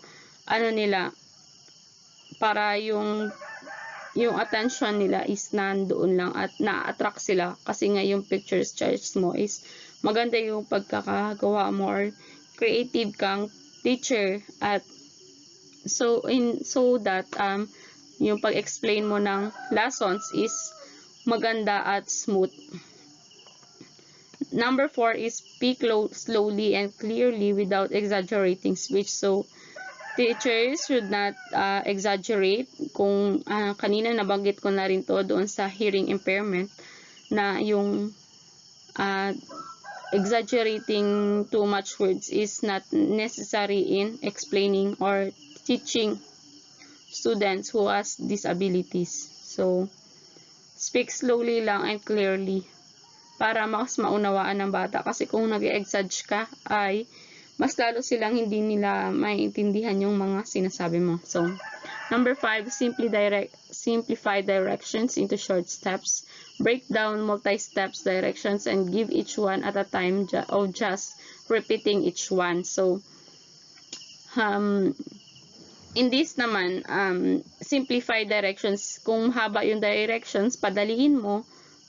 Gawin mo tong short steps or breakdown into multi-steps direction. For example of this is yung teacher, halimbawa, yung 1/4, halimbawa yung bond paper na to, paano siya hatiin. So the teacher will say that students, raise your bond papers or raise your papers, or this is how to make 1/2 in paper. So, fold it into a half. Yung ganyan, yung i-multi-steps mo siya, i-breakdown mo siya into multi-steps direction hanggang maging 1/4 na lang siya or 1/2. So, number 6 is provide a written copy of directions for a task so the child can refer back to it at his or own pace or katulad na rin na sabi ko rin ito kanina sa hearing impairment na teacher should provide written or copy of directions or important informations. Pwede niya itong ipaskil sa blackboards or dito naman pwede niyang ibigay sa estudyante para kung may problema siya or hindi niya nalimutan niya yung directions is pwede niyang balikan ito. Basahin niya lamang ulit.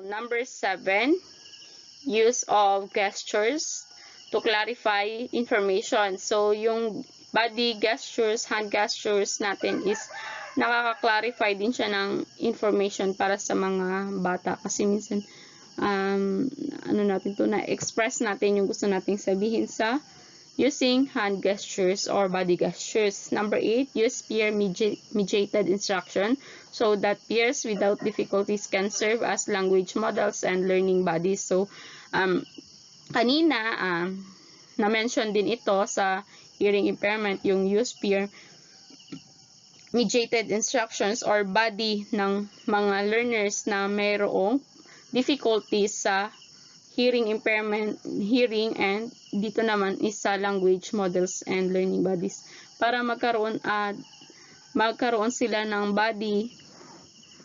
kabady nila in learning. So para naman ma-adapt nung mga may differences or difficulties in language ay ma-adapt nila yung way ng ka-partner nila or ng kabady nila, at the same time is na tuturo sila sa pair nila. Number 9 is provide extra time to prepare for oral language activities.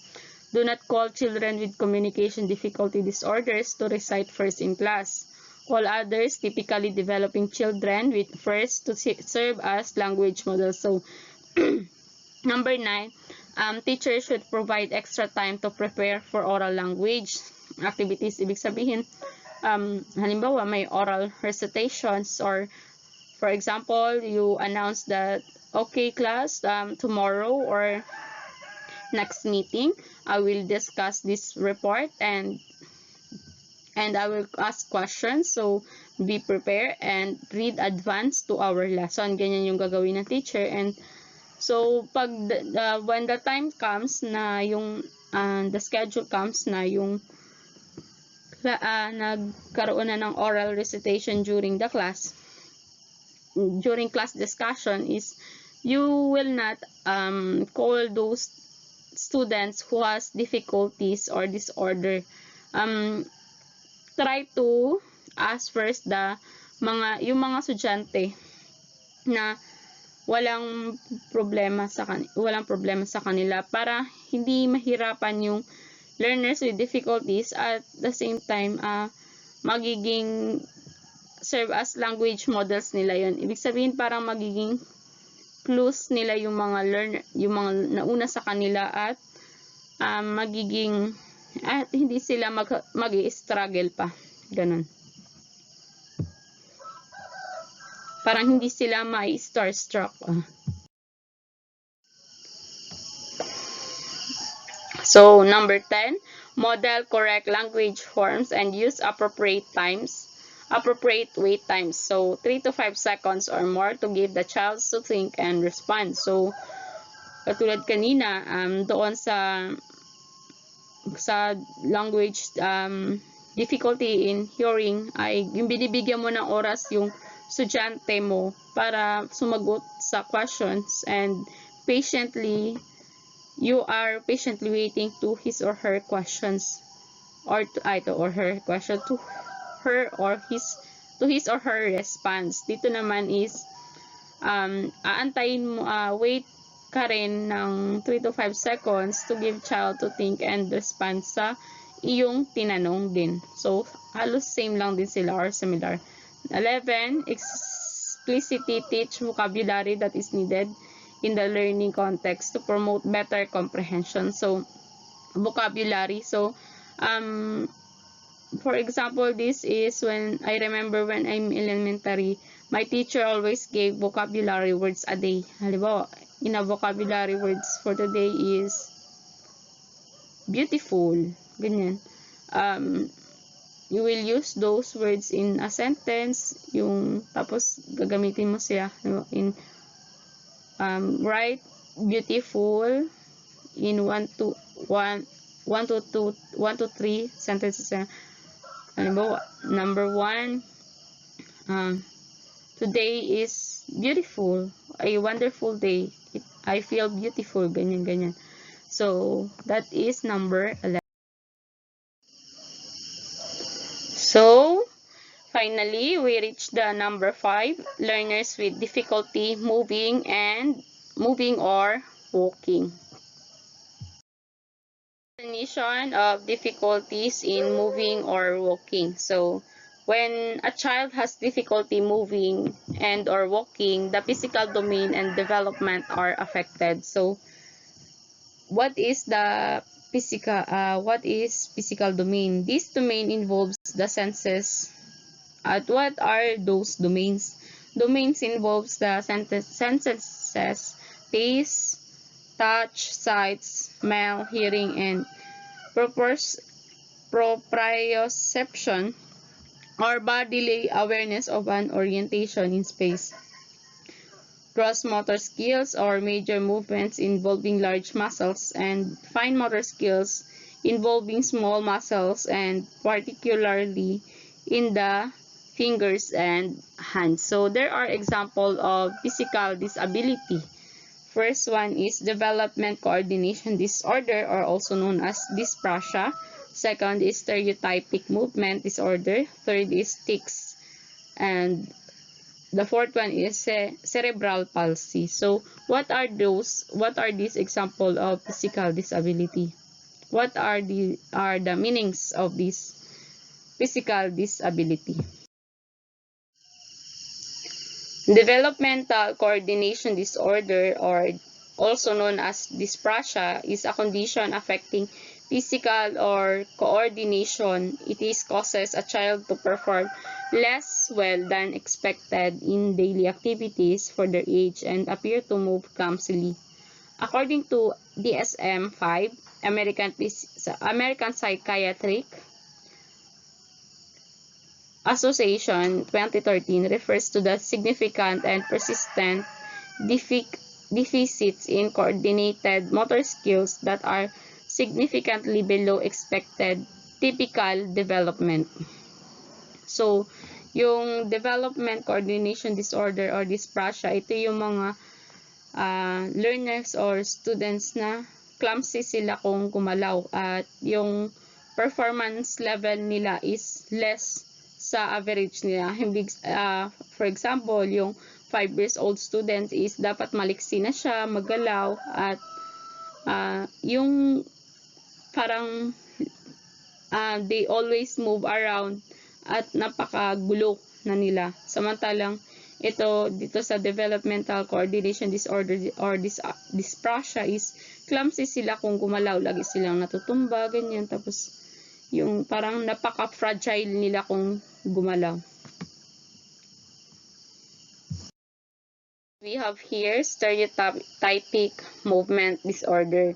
Is a condition in which person makes repetitive purposely movement. Ibig sabihin yung stereotypic disorder, yung paulit-ulit yung ginagawa nila na movement. Halimbawa, yung pagpikit ng mata, yung excessive na siya, yung sobra-sobra na at paulit-ulit niya nang ginagawa. Or minsan naman yung paggalaw ng ilong, yung hindi nila nawawalayan, yung paggalaw nila ng ilong.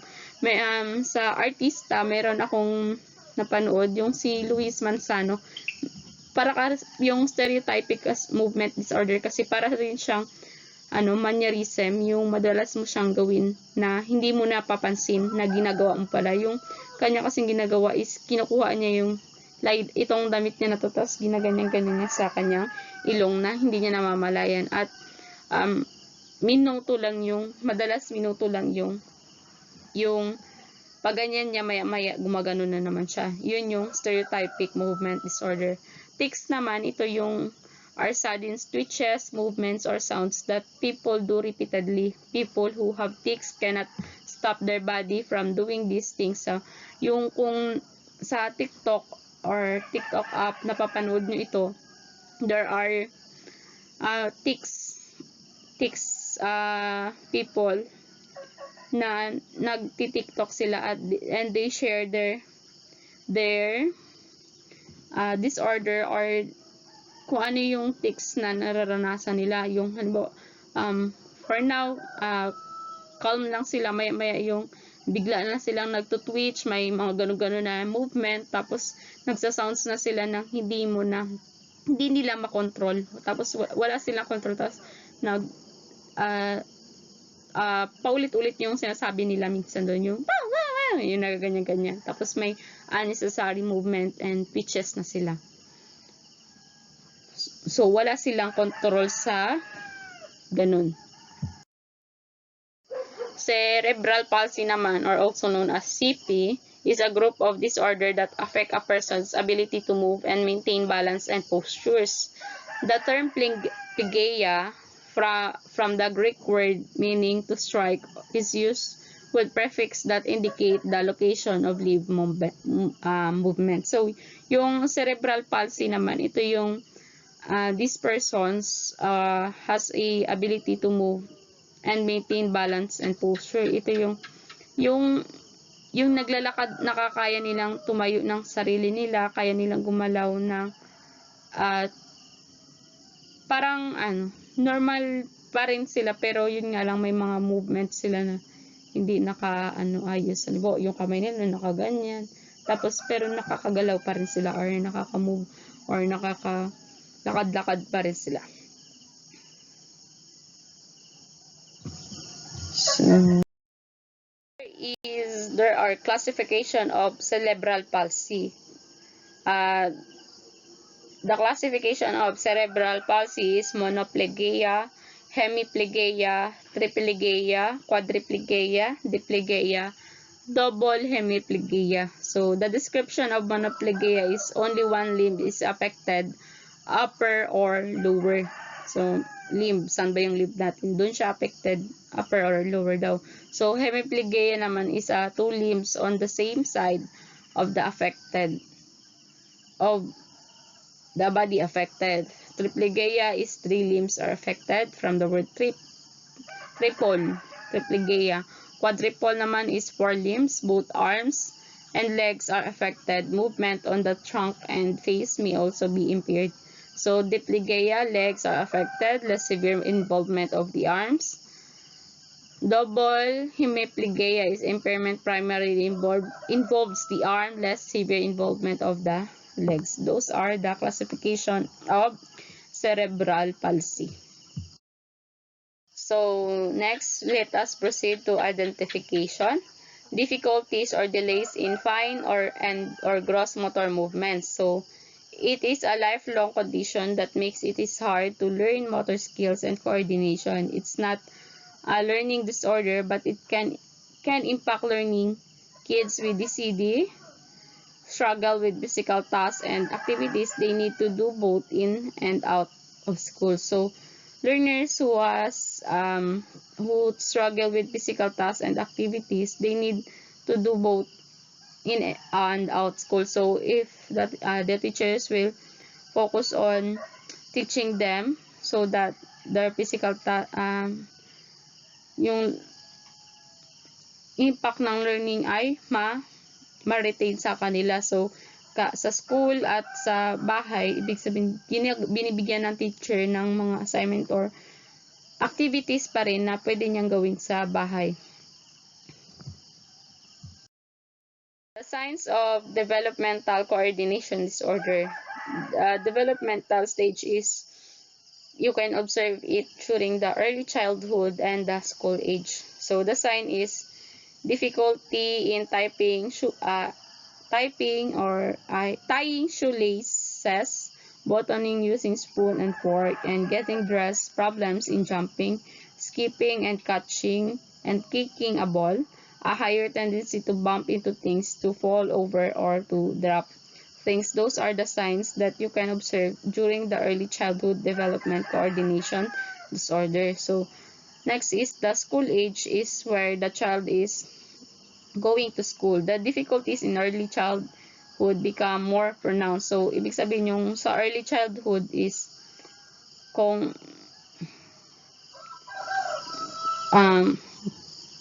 noon is yung mga ganun-ganun lang is yung mga normal ways, normal lang na ginagawa, yung nagkakaroon siya ng problems. This during the school age naman is sinusubukan nilang to avoid sports, works in writing tasks for a longer period of time in comparison to typically developing peers. So, mas gusto lang nilang walang ginagawa, parang ganun. In conducting and assessment. A specialist determines the child's development history, intellectual ability, gross and fine motor skills. So, development history, alamin ng mga specialist kung ano yung developmental history niya. Pwede niya itong makuha sa records records of birth, school records, medical records, ganyan. Yung intellectual ability naman niya kung saan ba siya saan siya magaling doon sa types of multiple intelligence of gardener. So gross and fine motor skills is gross motor skills is use a large muscles in the body to coordinate body movement. Yung gross, ito yung meron siyang mga muscles, large muscles in the body to coordinate body movement. So pag gumagalaw yung mga muscles natin ay nagko-coordinate sa body movement. So yung fine motor skills naman is a coordination of small muscle skills. Yun lang, yung muscle niya. Halimbawa, pag umiti ka, ganyan. Tapos yung small muscles lang yung meron sa ating PC.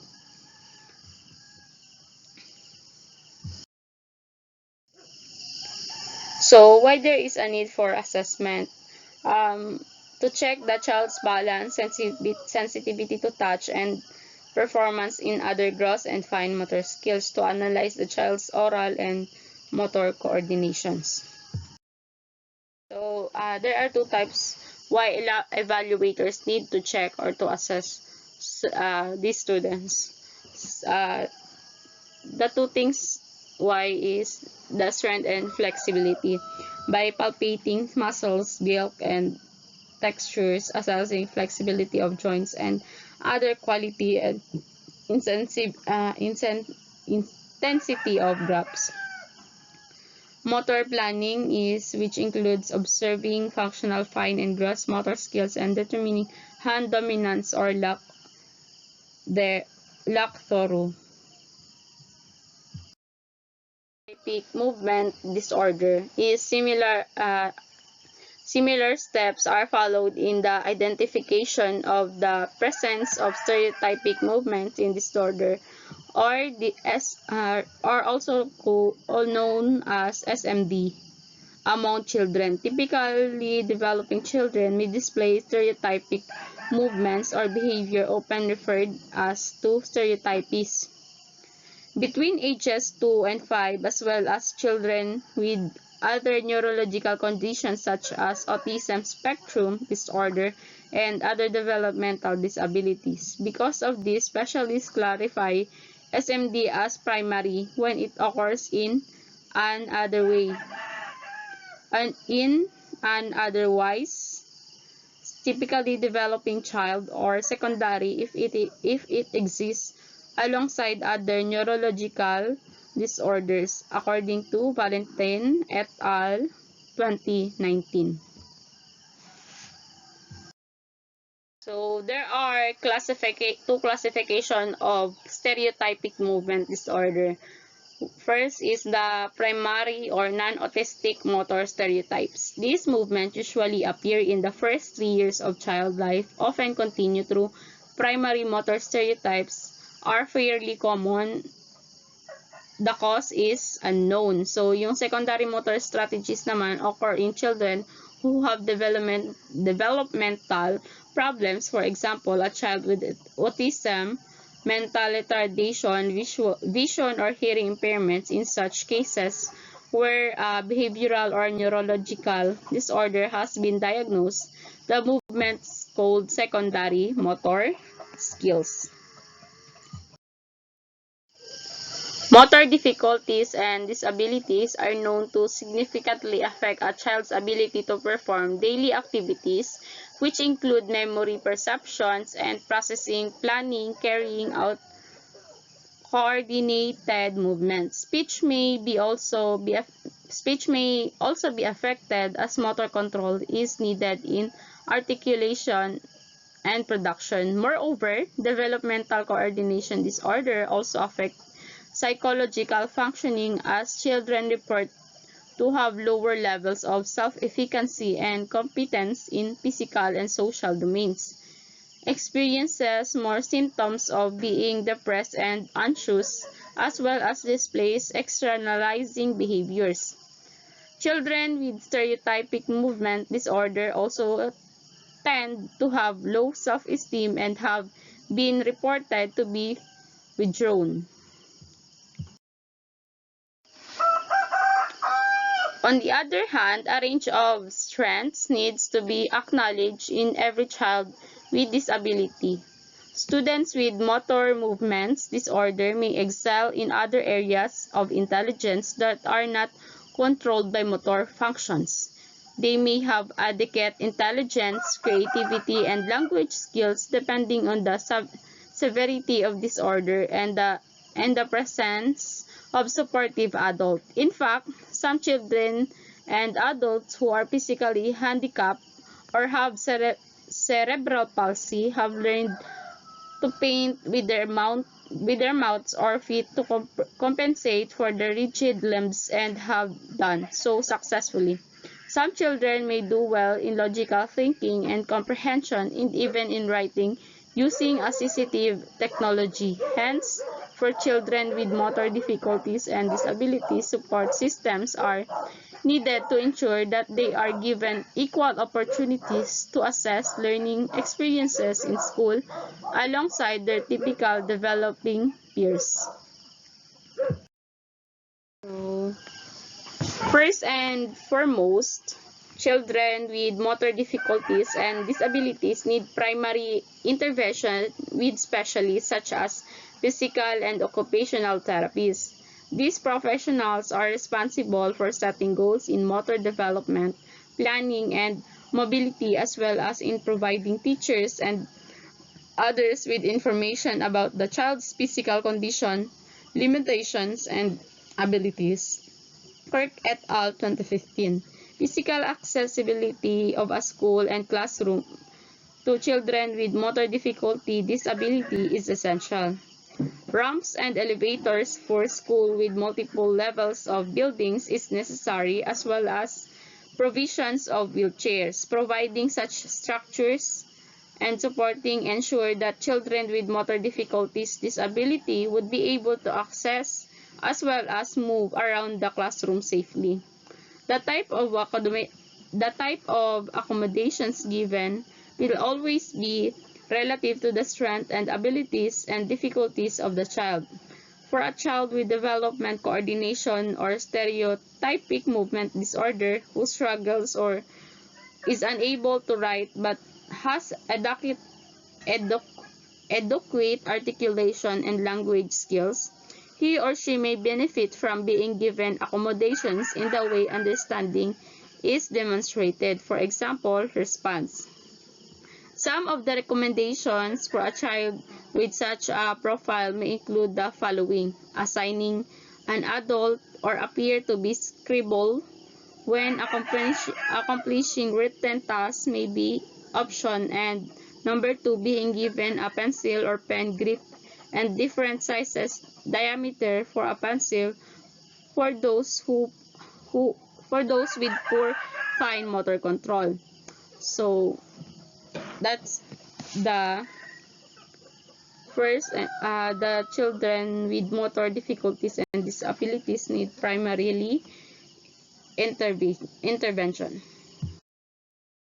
This table presents the practical classroom accommodation for children with developmental coordination movement disorder according to Pollock and Misuana 2007, Beach 2010. So, types of accommodations is response, setting, schedule, and others, while the description of response is assign a peer or adults as scribe for note-taking, use different sizes of paper and graph paper to align numbers, try different setting tools and pencil grips, use a word processor or computer, use text-to-speech programs, allow oral recitation tests to supplement written tests, and provide assessment methods. In settings, it allow for preferential sitting near the teacher, adjust chair and or desk height to maximize posture and stability, place a non-skid mat on the chair, and provide opportunities for movements break. In schedule naman, allow for extra time to complete tests and writing assignments, provide extra time to change for physical education classes.